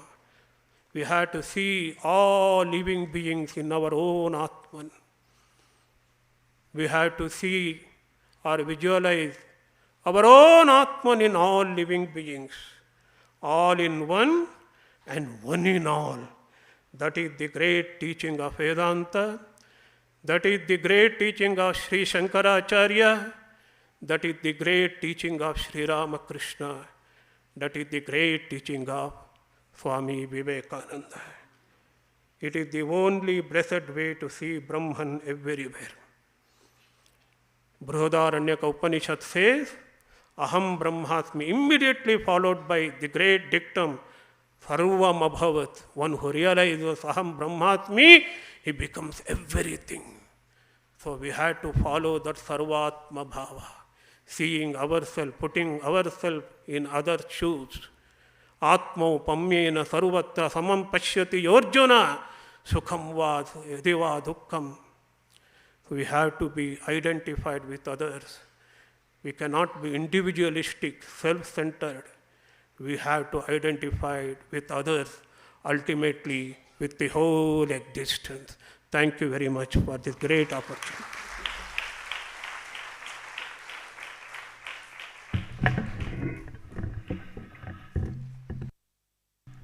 Shri Guru Bhyo Namaha.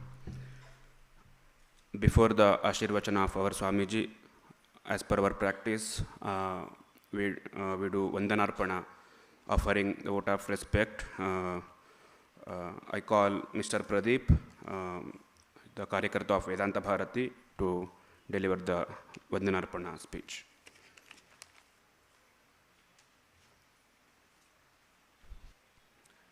Shri Guru Bhyo Namaha.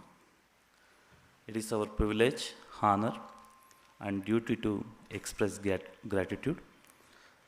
I will start vote of thanks by rendering Shirasashtanga Pranamas to Paramapujya Sri Sri Shankara Bharati Mahaswamiji. This evening, we all observed a divine energy, a spiritual wisdom, and we know what is the good reason for that. Our heartfelt gratitude for Niranjanananda Saraswati Swamiji for his divine presence today and blessing us with the profound insights on impact of Bhagavatpada Adi Shankaracharya, his teachings on Indian culture. Swamiji's enlightening discourse given us valuable takeaways to practice and implement in our daily life. That is as practical as waking up early. Once again, our heartfelt gratitude and Shirasashtanga Pranamas to Swamiji.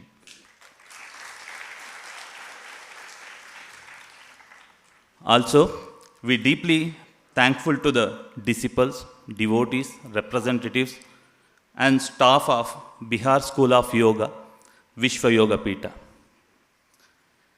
Our sincere gratitude and pranams to Sri Swami Nithyasthananda Ji Maharaj for providing permission to conduct this event in this the most serene and apt place for spiritual gathering. Our deep gratitude and pranams to Sri Swami Vivekananda Ji Maharaj for his divine presence and blessing us today with the inspirational and motivational talk. And also for the warm support he provided to carry out the event in Sri Ramakrishna Ashram. We are truly grateful to Sri Swami Saukyananda Ji Maharaj for his guidance and arrangements of the program. Our pranams and gratitude to Swamiji on behalf of Vedanta Bharati. It is, in fact, Vedanta Bharati's first program in the Ramakrishna Ashrama premise, but we didn't feel so, because the very welcoming and wonderful support from all the staff, representatives, volunteers of Sri Ramakrishna Ashrama Math.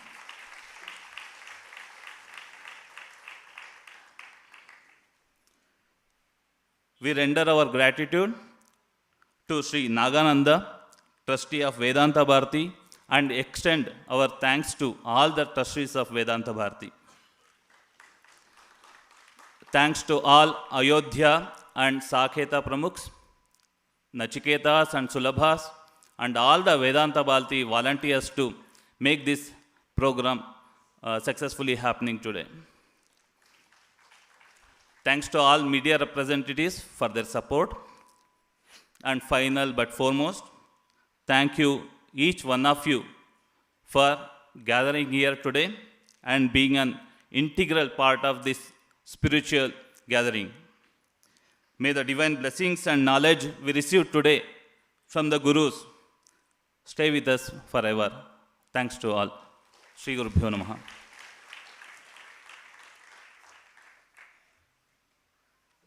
मानसे मंदिरे सन्निधेहि प्रसीद प्रसीद प्रभो रामचंद्र ससौमित्रिणा केकयी नंदनेन स्वशक्त्यानुभक्त्या च संसेव्यमाना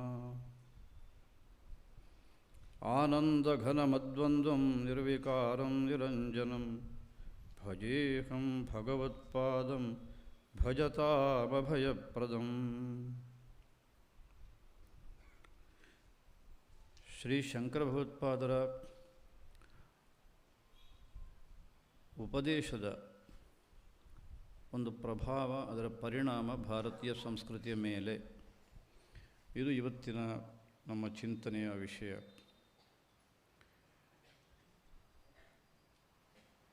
ಪ್ರಾಯ ನಮಗೆಲ್ಲರಿಗೂ ಗೊತ್ತಿದೆ, ಶಂಕರ ಭಗವತ್ಪಾದರು 3 ವಿಧದ ಉಪದೇಶಗಳನ್ನು, 3 ರೀತಿಯ ಒಂದು ಉಪದೇಶಗಳನ್ನು ಸಮಾಜಕ್ಕೆ ಕೊಟ್ಟರು. ಒಂದು ಈಗಾಗಲೇ ಪದೇ ಪದೇ ಉಲ್ಲೇಖ ಮಾಡಿದ್ದಾರೆ, ಭಾಷ್ಯಗಳು. ಇನ್ನು 2ನೇದು ಪ್ರಕರಣ ಗ್ರಂಥಗಳು. ನಾವೆಲ್ಲ ಕೇಳಿರ್ತೇವೆ, ವಿವೇಕ ಚೂಡಾಮಣಿ, ಉಪದೇಶ ಸಾಹಸ್ರಿ ಮೊದಲಾದಂಥದ್ದು. ಹಾಗೆ 3ನೇದು ಸ್ತೋತ್ರಗಳ ಮೂಲಕ. ಶ್ರೀ ಶಂಕರ ಭಗವತ್ಪಾದರ ಭಾಷ್ಯ ಸಮಾಜದ ಮೇಲೆ ಎಷ್ಟು ಪರಿಣಾಮ ಮಾಡಿದೆ ಅನ್ನೋದನ್ನು ಅರ್ಥ ಮಾಡಿಕೊಳ್ಳೋದಕ್ಕೆ ಒಂದು ಸಣ್ಣ ಉದಾಹರಣೆಯನ್ನು ನಾನು ಹೇಳೋದಕ್ಕೆ ಇಷ್ಟಪಡ್ತೇನೆ. ಉಡುಪಿ ಕಡೆಯಿಂದ ಒಬ್ಬರು ಬಹಳ ದೊಡ್ಡ ವಿದ್ವಾಂಸರು, ಅಲಂಕಾರ ಶಾಸ್ತ್ರ, ವ್ಯಾಕರಣ, ದ್ವೈತ, ವೇದಾಂತ ಇದೆಲ್ಲ ಅಧ್ಯಯನ ಮಾಡಿದಂಥವರು ಮತ್ತು ಜೀವನಪೂರ್ತಿ ಶಾಸ್ತ್ರ ಪಾಠ ಮಾಡಿದವರು ಮತ್ತು ವಿದ್ಯಾರ್ಥಿಗಳು ಕೂಡ ಅವರ ಬಗ್ಗೆ ಅತ್ಯಂತ ಉತ್ತಮ ಅಭಿಪ್ರಾಯವನ್ನು ಹೊಂದಿದ್ದರು. ಅಂತಹ ಒಬ್ಬರು ವಿದ್ವಾಂಸರು ಇಲ್ಲಿ ಬಂದರು. ಇಲ್ಲೇ ಆ ಕಡೆ ರಂಗರಾವ್ ರಸ್ತೆ ಅಂತ ನೀವೆಲ್ಲ ಕೇಳಿದ್ದೀರಲ್ಲ, ಅಲ್ಲೇ ಒಂದು ಭವನಕ್ಕೆ ಬಂದರು. ಅಲ್ಲಿ ನಮ್ಮ ಬೆಂಗಳೂರಿನೊಬ್ಬರು ವಿದ್ವಾಂಸರು ಕೂಡ ಸೇರಿಕೊಂಡ್ರು. ಬೆಂಗಳೂರಿನ ವಿದ್ವಾಂಸರು ಅವರು ಒಳ್ಳೆಯ ವೇದ ವಿದ್ವಾಂಸರು ಮತ್ತು ವ್ಯಾಕರಣ ವಿದ್ವಾಂಸರು ಹೌದು. ಇಬ್ಬರೊಳಗೆ ಸಂಸ್ಕೃತದಲ್ಲಿ ಮಾತುಕತೆ ಆಯಿತು. ಮಾತುಕತೆಯ ಮಧ್ಯೆ ಈ ವ್ಯಾಕರಣ ವಿದ್ವಾಂಸರು ಒಂದು ವಾಕ್ಯ ಹೇಳುವಾಗ ಒಂದು ಪದಪ್ರಯೋಗ ಮಾಡಿದರು. ಅದನ್ನು ಕೇಳಿದ್ದು ನಮ್ಮ ಉಡುಪಿಯ ವಿದ್ವಾಂಸರು ಮರುಕ್ಷಣದಲ್ಲೇ ಹೇಳಿದರು, ಏನೋ ನೀವು ತಪ್ಪು ಪ್ರಯೋಗ ಮಾಡಿಬಿಟ್ರಲ್ಲ, ಶಬ್ದ ತಪ್ಪು ಪ್ರಯೋಗ ಇದು. ಅದಕ್ಕೆ ನಮ್ಮ ವ್ಯಾಕರಣ ವಿದ್ವಾಂಸರು ಪಾಣಿನಿಯ ಉದಾಹರಣೆ ಕೊಡಲಿಲ್ಲ, ಪತಂಜಲಿಗಳ ಉದಾಹರಣೆ ಕೊಡಲಿಲ್ಲ. ಅದರ ಬದಲು ಅವರು ಒಂದೇ ಒಂದು ಮಾತು ಹೇಳಿದ್ದೇನೆಂದರೆ, ಭಾಷ್ಯಕಾರರು ಹೀಗೆ ಪ್ರಯೋಗ ಮಾಡಿದ್ದಾರೆ ಅಂದರು. ಅದನ್ನು ಕೇಳಿದ್ದು ಈ ಉಡುಪಿಯ ವಿದ್ವಾಂಸರು, ಓಹೋ ಭಾಷ್ಯಕಾರರು ಪ್ರಯೋಗ ಮಾಡಿದ್ದಾರಾ, ಸರಿ ಹಾಗಾದರೆ ನೋಡೋಣ, ವಿಚಾರ ಮಾಡೋಣ ಅಂತಂದರು. ಒಂದು ಪದಪ್ರಯೋಗದ ವಿಷಯದಲ್ಲಿ ಶ್ರೀ ಶಂಕರ ಭಗವತ್ಪಾದರು ಮಾಡಿದ ಆ ಪ್ರಯೋಗದ ವಿಷಯದಲ್ಲಿ ಅದು ಅವರು ಮಾಡಿದ ಪ್ರಯೋಗ ಅಂತ ಹೇಳಿದಾಗ ಇಂಥ ಒಂದು ವಿಶ್ವಾಸ, ನಂಬಿಕೆ ಇರಬೇಕು ಅಂತಂದರೆ, ಇನ್ನು ಉಪನಿಷತ್ತಿನ ವಿಚಾರವನ್ನು ಹೇಳಿದಂತಹ ಆ ಒಂದು ವಿಷಯದಲ್ಲಿ ನಮ್ಮ ಭಾರತೀಯ ಸಂಸ್ಕೃತಿಯ ಎಷ್ಟು ಮುಖಗಳಿವೆಯೋ, ಇಲ್ಲಿ ಹೇಳ್ತಾ ಹೋಗೋದಕ್ಕೇನು ಸಮಯ ಇಲ್ಲ ಮತ್ತು ಸಾಕಷ್ಟು ಉಲ್ಲೇಖ ಮಾಡಿದ್ದಾರೆ. ಅಷ್ಟೂ ಮುಖಗಳ ಮೇಲೆ ವಿಶೇಷವಾದಂಥ ಪ್ರಭಾವವನ್ನು ಬೀರಿದೆ ಅನ್ನೋದರಲ್ಲಿ ಅಭಿಪ್ರಾಯ ಭೇದಕ್ಕೆ ಅವಕಾಶವೇ ಇಲ್ಲ. ಅದನ್ನು ನಾನು ನಿಮ್ಮ ಗಮನಕ್ಕೆ ತರ್ತೇನೆ. ಇವತ್ತು ಬಿಹಾರ್ ಸ್ಕೂಲ್ ಆಫ್ ಯೋಗದಿಂದ ನಿರಂಜನಾನಂದ ಸರಸ್ವತಿ ಸ್ವಾಮೀಜಿಯವರು ಬಂದರು. ರಾಮಕೃಷ್ಣ ಮಠದ ಕಡೆಯಿಂದ ಇವತ್ತು ವೀರೇಶಾನಂದರು ನಮ್ಮ ಜೊತೆಗೆ ಇಲ್ಲಿ ಇದ್ದರು. ಇನ್ನು ನಮ್ಮ ದೇಶದಲ್ಲಿ ಎಷ್ಟು ಸಂಘ ಸಂಸ್ಥೆಗಳು ಅಥವಾ ಆಶ್ರಮಗಳು ಅಥವಾ ಮಠಗಳು ಇತ್ಯಾದಿಗಳಿವೆಯೋ ಅವರನ್ನೆಲ್ಲ ನಾವೀಗ ವೇದಿಕೆ ಕರ್ಕೊಂಡ್ಬಂದು ನಿಮ್ಮ ವಿಚಾರ ಹೇಳಿ ಅಂತ ಹೇಳಿದರೆ, ಅಷ್ಟೂ ಜನರು ಕೂಡ ಒಂದಲ್ಲ ಒಂದು ರೀತಿಯಲ್ಲಿ ಶ್ರೀ ಶಂಕರ ಭಗವತ್ಪಾದರನ್ನು ನೆನಪು ಮಾಡಿಕೊಡೋದ್ರಲ್ಲಿ ಯಾವುದೇ ಸಂದೇಹಕ್ಕೆ ಅವಕಾಶವಿಲ್ಲ. ದೇಶಾದ್ಯಂತ ಪ್ರವಾಸ ಮಾಡಿದಾಗ ಇದು ನಮಗೆ ಅನುಭವಕ್ಕೆ ಬರುತ್ತೆ. ವಿಶೇಷವಾಗಿ ಭಾಷ್ಯ ಪ್ರಕರಣ ಗ್ರಂಥ ನಾನಿವತ್ತು ಅಷ್ಟೊಂದು ಉಲ್ಲೇಖ ಮಾಡೋದಿಲ್ಲ. ಅಷ್ಟಾದರೂ ಕೂಡ ಯಾಕಾಗಿ ಶ್ರೀ ಶಂಕರ ಭಗವತ್ಪಾದರ ಉಪದೇಶ ಇಷ್ಟೊಂದು ಜನರ ರಕ್ತದಲ್ಲಿ ಇವತ್ತು ಕೂಡ ಸಂಚಾರ ಮಾಡ್ತಾ ಇದೆ. ಯದ್ಯಪಿ ಆ ಶಾಸ್ತ್ರ ಪರಂಪರೆ ಅಷ್ಟೊಂದು ಪ್ರಬಲವಾಗಿಲ್ಲ ಹಿಂದಿನಷ್ಟು, ಆದರೂ ಕೂಡ ಕಾರಣ ಇದೆ. ಅವರ ಪರಮಗುರುಗಳು ಗೌಡಪಾದರು ಅವರೊಂದು ಮಾತು ಹೇಳ್ತಾರೆ. ಅವರ ಪ್ರಕರಣ, ಅವರು ಮಾಂಡೂಕ್ಯ ಉಪನಿಷತ್ತಿಗೆ ಕಾರಿಕೆಗಳನ್ನು ಬರೆದಿದ್ದಾರೆ. ಅದರಲ್ಲಿ ಅದ್ವೈತ ಪ್ರಕರಣ ಅಂತ ಒಂದು ಪ್ರಕರಣ. ಅಲ್ಲಿ ಅವರೊಂದು ಮಾತು ಹೇಳ್ತಾರೆ, ಅದ್ವೈತ ಅನ್ನೋದು ಪರಮಾರ್ಥ, ಮತ್ತು ಹಾಗಾದರೆ ದ್ವೈತ ಅದಕ್ಕೆ ತದ್ವಿರುದ್ಧ ಅಂತ ಹೇಳಲಿಲ್ಲ. ಇದು ಗೌಡಪಾದರು ಹೇಳ್ತಾರೆ, ತದ್ಭೇದ ಉಚ್ಯತೆ, ದ್ವೈತಂ ತದ್ಭೇದ ಉಚ್ಯತೆ.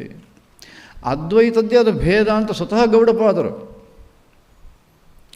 ಅದಕ್ಕೆ ಶಂಕರ ಭಗವತ್ಪಾದರು ಭಾಷ್ಯ ಹೆಂಗೆ ಬರೆದ್ರು ಗೊತ್ತೇ, ಅವರು ಒಂದು ಉದಾಹರಣೆ ಮೂಲಕ ಎಂಥವನ ಹೃದಯವು ಕೂಡ ಕರಗಿ ಹೋಗಬೇಕು. ಅವ್ರು ಹೇಳ್ತಾರೆ, ನಮ್ಮ ಪರಮಗುರುಗಳ ಅಭಿಪ್ರಾಯ ಏನು ಅಂದರೆ, ನೋಡಿ ನಮ್ಮ ಶರೀರದಲ್ಲಿ ಅವಯವಗಳಿದ್ದಾವೆ, ಹಸ್ತ ಪಾದಾದಿಗಳು, ಎಂದಾದರೂ ಜಗಳ ಆಗೋದಕ್ಕೆ ಸಾಧ್ಯವಾ? ಇದು ಭಗವತ್ಪಾದರ ಉದಾಹರಣೆ. ಇದು ಯಥಾಸ ಹಸ್ತಪಾದಾದಿಹಿ ಅಂತ ಭಗವತ್ಪಾದರ ಮಾತು. ಇಷ್ಟು ಸರಳವಾದ ಉದಾಹರಣೆ ಮೂಲಕ ಸಮಸ್ತರ ಹೃದಯವನ್ನು ಗೆದ್ದರು ಶ್ರೀ ಶಂಕರ ಭಗವತ್ಪಾದರು. ಅದು ಎಲ್ಲರ ಮನಸ್ಸಿನಲ್ಲಿ ಇವತ್ತು ಕೂಡ ಕೂತ್ಕೊಂಡಿದೆ. ಎಲ್ಲ ಕ್ಷೇತ್ರದಲ್ಲಿಯೂ ಕೂಡ ಇದು ಅತ್ಯಂತ ಪ್ರಭಾವವನ್ನು ಬೀರ್ತಾ ಇದೆ, ಬೀರಲಿದೆ ಮುಂದಕ್ಕೂ ಕೂಡ, ಯಾವುದೇ ಸಂದೇಹವಿಲ್ಲ. ಅದರಲ್ಲಿ ಸ್ತೋತ್ರವನ್ನು ತಗೊಂಡರೂ ಕೂಡ ಭಗವತ್ಪಾದರು ಅವತಾರ ತಾಳಿದ್ದು ಕೇರಳದಲ್ಲಿ, ಆದರೆ ಗಂಗಾಷ್ಟಕ, ನರ್ಮದಾಷ್ಟಕ, ಯಮುನಾಷ್ಟಕ ದೇಶದ ಮೂಲೆಯಲ್ಲಿ ಇವತ್ತು ಕೂಡ ಶ್ರದ್ಧಾಭಕ್ತಿಗಳನ್ನು ಹೇಳ್ತಾರಲ್ಲ, ಇವತ್ತು ಕೂಡ. ಅಷ್ಟೇ ಅಲ್ಲ, ತಮ್ಮ ಮನೆ ಬಾವಿ ಅಲ್ಲಿ ನೀರು ಸಿಕ್ಕಿದಾಗ ಅವರಿಗೆ ಪೂಜೆ ಪುರಸ್ಕಾರ ಗೊತ್ತಿಲ್ಲ, ಆದರೆ ಗಂಗಾಷ್ಟಕವನ್ನು ಹೇಳಿ ಅಲ್ಲಿ ಸಂತೋಷ ಪಡ್ತಾರೆ ಮತ್ತು ಇದು ಗಂಗೆ ಅಂತ ಭಾವಿಸಿ ಮುಂದಿನ ಜೀವನ ನಡೆಸ್ತಾರೆ. ಅಂತಂದರೆ ಗಂಗಾಷ್ಟಕದ ಒಂದು ಪ್ರಭಾವ ನಮ್ಮ ದೇಶದ ಸಾಮಾನ್ಯ ಜನರ ಮೇಲೆ ಹೇಗಿರ್ಬೋದು ಅಂತ ನಾವು ಯೋಚನೆ ಮಾಡ್ಬೋದು. ಹೀಗಿದೆ ಭಾರತೀಯ ಸಂಸ್ಕೃತಿಯಲ್ಲಿ ಶ್ರೀ ಶಂಕರ ಭಗವತ್ಪಾದರ ಉಪದೇಶದ ಪ್ರಭಾವ. ನಾನು ಇಷ್ಟಕ್ಕೆ ಮುಕ್ತಾಯ ಮಾಡೋದಕ್ಕೆ ಇಷ್ಟಪಡ್ತೀನಿ, ಯಾಕೆಂದರೆ ನನ್ನ ಸಮಯ 4:15 ನಾನು ಮುಗಿಸಬೇಕಾಗಿತ್ತು. ಈಗ 4:32 ಆಗಿದೆ. ಇನ್ನೊಂದು 2 ಮಾತು ನಾನು ಬೇರೆ ಹೇಳದೇ ಇದ್ದರೆ ನನ್ನ ಕರ್ತವ್ಯ ಲೋಪದಾಗುತ್ತೆ. ಆ ಕಾರಣಕ್ಕೆ ಅದನ್ನು ಹೇಳ್ತಾ ನನ್ನ ಮಾತನ್ನು ಮುಕ್ತಾಯ ಮಾಡ್ತೇನೆ. ನಿದ್ದೆ ಉದಾಹರಣೆ ಹೇಳಿದ್ರಲ್ಲ ನಮ್ಮ ಸ್ವಾಮಿ ನಿರಂಜನಾನಂದ ಸರಸ್ವತಿಜಿಯವರು. ಇಲ್ಲಿ ಅವರ ಶಿಷ್ಯರು ಯಾರಿದ್ದಾರೆ ಅಂದರೆ ಬಿಹಾರ್ ಸ್ಕೂಲ್ ಆಫ್ ಯೋಗದ ಸಂಪರ್ಕ ಬಂದರು. ಅವರೆಲ್ಲ ಬಹುಶಃ ಗೊತ್ತಿರಬಹುದು ಅಂತ ಅಂದ್ಕೊಂಡಿದ್ದೇನೆ. ಉಳಿದವರಿಗೆ ಇದರ ಬಗ್ಗೆ ಅಷ್ಟೊಂದು ಗೊತ್ತಿಲ್ಲದೆ ಇರಬಹುದು. ಅವರ ಗುರುಗಳೇ ಅಂದರೆ ಅವರು ಅದರ ಹೆಸರು ಹೇಳಿದರು. ಅವರು ಅವರ ಉಪನ್ಯಾಸಗಳಲ್ಲಿ ಇದೇ ಉದಾಹರಣೆಯನ್ನು ಹೇಳಿದ್ದನ್ನು ಪ್ರಿಂಟ್ ಮಾಡಿದೆ. ಅವರೆಲ್ಲ ಉಪನ್ಯಾಸಗಳನ್ನ ಪ್ರಿಂಟ್ ಮಾಡಿದ್ದಾರೆ, ಅನೇಕ ವಾಲ್ಯೂಮ್ಗಳಲ್ಲಿದೆ. ಅದರಲ್ಲಿ ಈ ಉದಾಹರಣೆ ಇದೆ. ನಮ್ಮ ಶಿಷ್ಯರು ಇವರಿಗೆ ನಿದ್ದೆ ಅಂದರೆ ಬಹಳ ಪ್ರೀತಿ. ಎಷ್ಟರ ಮಟ್ಟಿಗೆ ಅಂದರೆ ಅವರನ್ನು ಹೊತ್ತುಕೊಂಡು ಹೋಗಿ ಎಲ್ಲಿಟ್ಟರು ಅವರಿಗೆ ಗೊತ್ತೇ ಆಗ್ತಿರಲಿಲ್ಲ. ಇದು ಅಲ್ಲಿ ಬರೆದಿದ್ದಾರೆ. ಇದನ್ನು ಅವ್ರು ಇವತ್ತು ಅದೇ ಉದಾಹರಣೆಯನ್ನು ಕೊಟ್ಟರು. ಆದರೆ ಅದೇ ನಿರಂಜನಾನಂದ ಸರಸ್ವತಿ ಸ್ವಾಮಿಗಳು ಇವತ್ತು ಸಮಸ್ತ ಜನರ ನಿದ್ದೆ ದೂರ ಆಗುವಂತೆ ಮಾಡ್ತಾ ಇದ್ದಾರಲ್ಲ.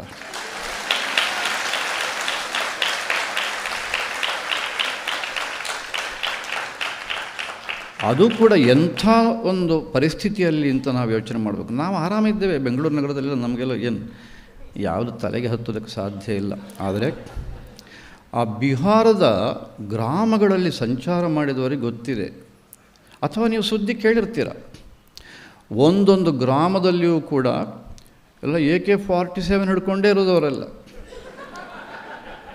ಅದರಲ್ಲೇ ಜೀವನ.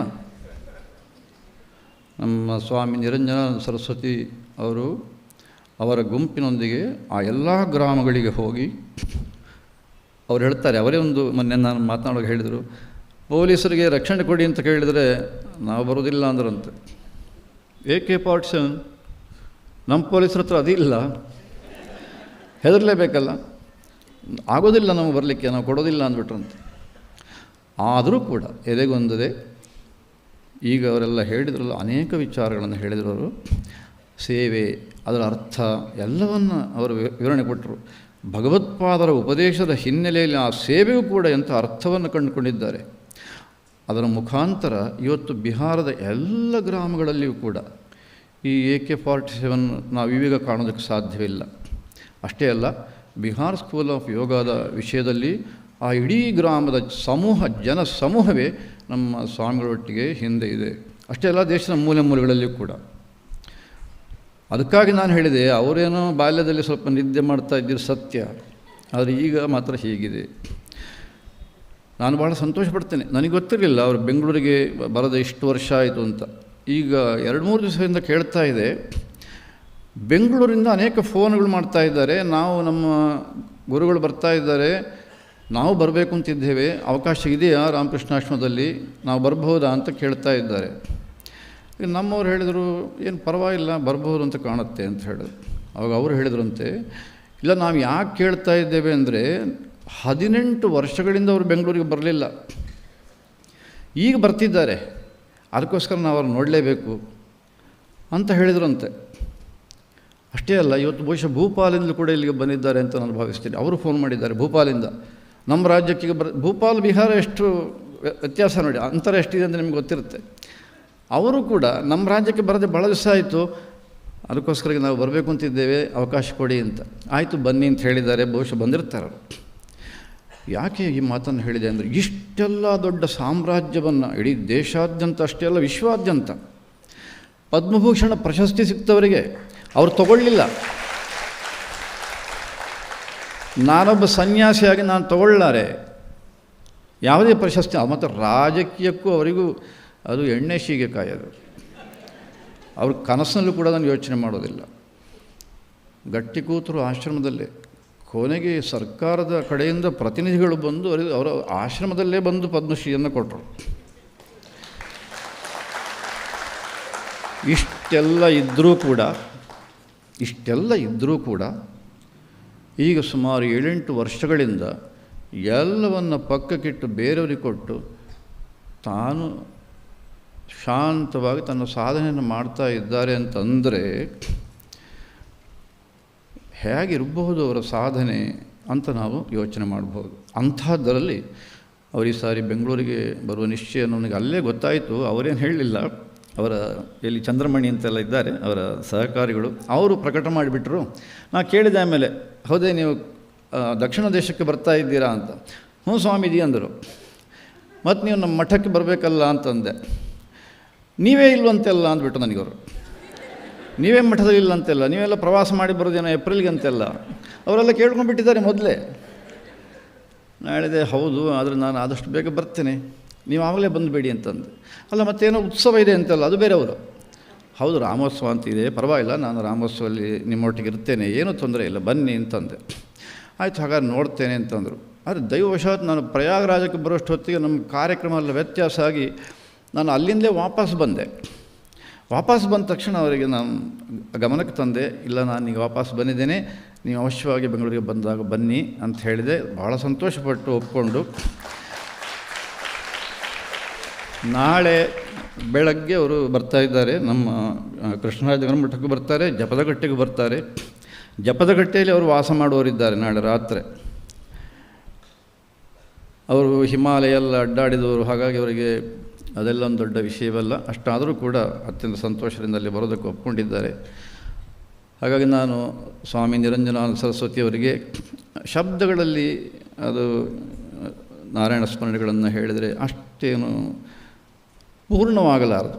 ಆದರೆ ನನ್ನ ಕರ್ತವ್ಯ ಅನ್ನೋ ಕಾರಣಕ್ಕೋಸ್ಕರ ನಾನು ಅವರಿಗೆ ವಿಶೇಷವಾದ ನಾರಾಯಣ ಸ್ಮರಣೆಗಳನ್ನು ಈ ಸಂದರ್ಭದಲ್ಲಿ ತಿಳಿಸ್ತೇನೆ. स्वामी जी, मैं केवल आपको नारायण स्मरण बोला हूँ, इतना है. ಹಾಗೆ ನಮ್ಮ ರಾಮಕೃಷ್ಣಾಶ್ರಮದ ಇಲ್ಲಿ ಅಧ್ಯಕ್ಷರು ಸ್ವಾಮಿ ನಿತ್ಯಸ್ಥಾನಂದ ಮಹಾರಾಜವರು ಸ್ವತಃ ಚೆನ್ನಾಗಿ ವೇದಾಂತವನ್ನು ಅಧ್ಯಯನ ಮಾಡಿದವರು ಮತ್ತು ಬಹಳ ದಿನಗಳಿಂದ ವೇದಾಂತ ಭಾರತಿ ಒಟ್ಟಿಗೆ ಅವರು ಮಾನಸಿಕವಾಗಿ ಒಟ್ಟಿಗೆ ಇದ್ದರು. ಅಷ್ಟೆಲ್ಲ ನಮ್ಮ ಜಪದಗಟ್ಟೆಗೆ ಮೈಸೂರಿನ ಆಶ್ರಮದ ಎಲ್ಲ ಸನ್ಯಾಸಿಗಳು ಬಂದು ಬೆಳಗ್ಗಿಂದ ಸಂಜೆ ತನಕ ಇದ್ದು ಅಲ್ಲಿ ಸಾಧನೆ ಇದನ್ನೆಲ್ಲ ಮಾಡಿದ್ದರು. ಆಗ ಸ್ವಾಮಿ ನಿತ್ಯಸ್ಥಾನಂದರು ಬಂದು ಉಪನ್ಯಾಸ ಎಲ್ಲ ಮಾಡಿದರು. ನಮ್ಮ ರೀಟ್ರೀಟ್ ಕಾರ್ಯಕ್ರಮಕ್ಕೂ ಕೂಡ ನಿತ್ಯಸ್ಥಾನಂಜಿ ಬಂದು ಉಪನ್ಯಾಸವನ್ನು ಮಾಡಿದ್ದರು.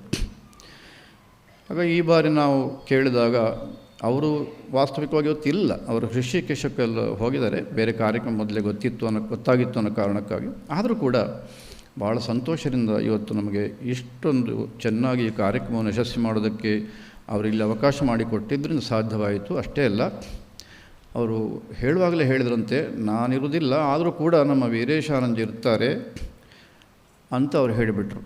ಅಷ್ಟೇ, ಅದರ ಮೇಲೆ ಮತ್ತಿನ್ನೇನು ವಿವರಣೆ ಕೊಡಲಿಲ್ಲ.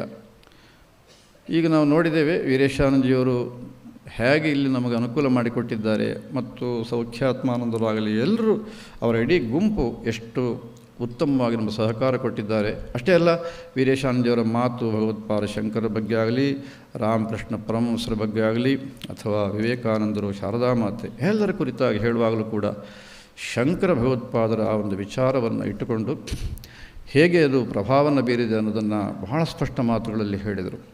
ನಾನು ಸ್ವಾಮಿ ವೀರೇಶಾನಂದರಿಗೂ ಕೂಡ ವಿಶೇಷವಾಗಿ ನಾರಾಯಣ ಸ್ಮರಣೆ ತಿಳಿಸ್ತೇನೆ. ಜೊತೆಗೆ ಇವತ್ತು ಮೊದಲೇ ಗೊತ್ತಾದ ಕಾರ್ಯಕ್ರಮ ಇದ್ದಿದ್ದರಿಂದ ನಮ್ಮ ಅಧ್ಯಕ್ಷರಾದಂತಹ ಸ್ವಾಮಿ ನಿತ್ಯಸ್ಥಾನಜಿ ಮಹಾರಾಜವರಿಗೆ ಕೂಡ ನಾನು ನಾರಾಯಣ ಸ್ಮರಣೆ ತಿಳಿಸ್ತೇನೆ. ನಮ್ಮ ಬಹಳ ಜನಕ್ಕೆ ಇದು ಮೊದಲನೇ ಕಾರ್ಯಕ್ರಮ ರಾಮಕೃಷ್ಣಾಶ್ರಮದೊಟ್ಟಿಗೆ ಅಂತ ಒಂದು ಭಾವನೆ ಇರೋದು ಸಹಜ. ಆದರೆ ನೆನಪಿರಲಿ, ಮೊನ್ನೆ ಡಿಸೆಂಬರ್ ತಿಂಗಳು 27-28ನೇ ತಾರೀಕಿಗೆ ಕೋಲ್ಕತ್ತಾ ಬೇಲೂರು ಮಠ ರಾಮಕೃಷ್ಣ ಮಠದಲ್ಲಿ 2 ದಿನಗಳ ಒಂದು ರಾಷ್ಟ್ರೀಯ ಮಟ್ಟದಲ್ಲಿ ಒಂದು ವಿಶೇಷವಾದ ಸಮಾವೇಶ ಆಯಿತು. ವೇದಾಂತ ಭಾರತಿ ಮತ್ತು ಸ್ವಾಮಿ ವಿವೇಕಾನಂದ ರಾಮಕೃಷ್ಣ ಸ್ವಾಮಿ ವಿವೇಕಾನಂದ ವಿಶ್ವವಿದ್ಯಾಲಯದ ಜೊತೆಗೆ ಅತ್ಯಂತ ಚೆನ್ನಾಗಿ ಆಯಿತು. ಪರಿಸರದ ಬಗ್ಗೆ ವಿಶೇಷವಾಗಿ ಆ ದಿವಸದಲ್ಲಿ ಚಿಂತನೆ ಇತ್ತು.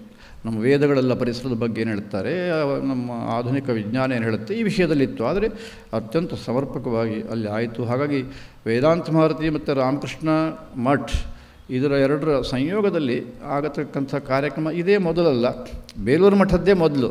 ಅದಾದ ಮೇಲೆ ಇಲ್ಲಿ ನಮ್ಮ ಬೆಂಗಳೂರಿನಲ್ಲಿ ಇದೇ ಮೊದಲು, ಅದರಲ್ಲೇನು ಸಂದೇಹ ಇಲ್ಲ. ಇದಕ್ಕೆ ಕಾರಣಕರ್ತರಾಗಿರ್ತಕ್ಕಂಥದ್ದು ರಾಮಕೃಷ್ಣ ಮಠದಲ್ಲಿ ಬಹುತೇಕ ಎಲ್ಲ ಯತಿಗಳು ಕೂಡ ಸನ್ಯಾಸಿಗಳು ಕೂಡ ಅವರು ಭಗವತ್ಪಾದರ ಬಗ್ಗೆ ಅಪಾರವಾದಂಥ ಶ್ರದ್ಧಾ ಗೌರವವನ್ನು ಹೊಂದಿದ್ದಾರೆ. ಮತ್ತು ಅವರೇ ಹೇಳಿದಂತೆ ಶೃಂಗೇರಿ ನಮ್ಮ ಜಗದ್ಗುರು ಮಹಾ ಸನ್ನಿಧಾನಗಳ ಒಂದು ವಿಷಯದಲ್ಲಿ ಈಗ ಅಷ್ಟೇ ಅಲ್ಲ, ಹಿಂದಿನ ಜ್ಯೇಷ್ಠ ಸನ್ನಿಧಾನ ಇದ್ದಾಗ ಅದರ ಹಿಂದೆ ಎಲ್ಲ ಸಂದರ್ಭದಲ್ಲಿಯೂ ಕೂಡ ಉಪದೇಶವನ್ನು ತಗೊಳ್ತಕ್ಕಂಥ ಒಂದು ಪರಂಪರೆ ಇರತಕ್ಕಂಥದ್ದು ರಾಮಕೃಷ್ಣ ಮಠ ಅಂತಂದರೆ. ಹಾಗಾಗಿ ಅಂಥ ಒಂದು ಕಾರ್ಯ ಇವತ್ತು ಬೆಂಗಳೂರು ಮಠದಲ್ಲಿ ನಡೆಯುತ್ತೆ ಅಂದಾಗ ಬಹಳ ಸಂತೋಷವನ್ನು ಕೊಟ್ಟಿರೋದು ನಮಗೆಲ್ಲರಿಗೂ ಕೂಡ ಸಂತೋಷವನ್ನುಂಟು ಮಾಡಿದೆ.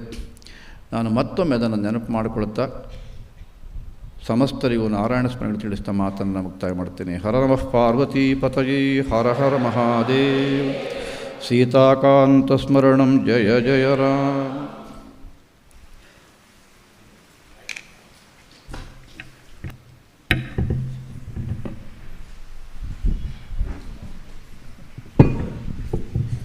ಈಗ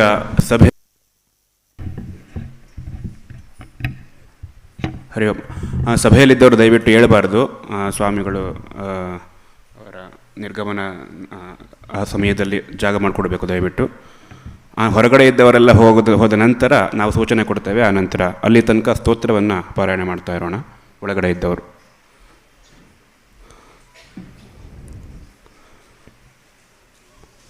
ಹೊರಗಡೆ ಇದ್ದವರು ಎಲ್ಲರೂ ತೆರಳಿದ ಮೇಲೆ ನಾವು ಒಳಗಿದ್ದವರು ಹೊರಗೆ ತೆರಳೋಣ. ನಾವು ಸೂಚನೆ ಕೊಡ್ತೇವೆ. ದಯವಿಟ್ಟು ಎಲ್ಲರೂ ಮೌನವಾಗಿ ಆದಷ್ಟು ಹೆಚ್ಚು ಶಬ್ದ ಮಾಡದೆ ದಯವಿಟ್ಟು ವ್ಯವಹರಿಸೋಣ.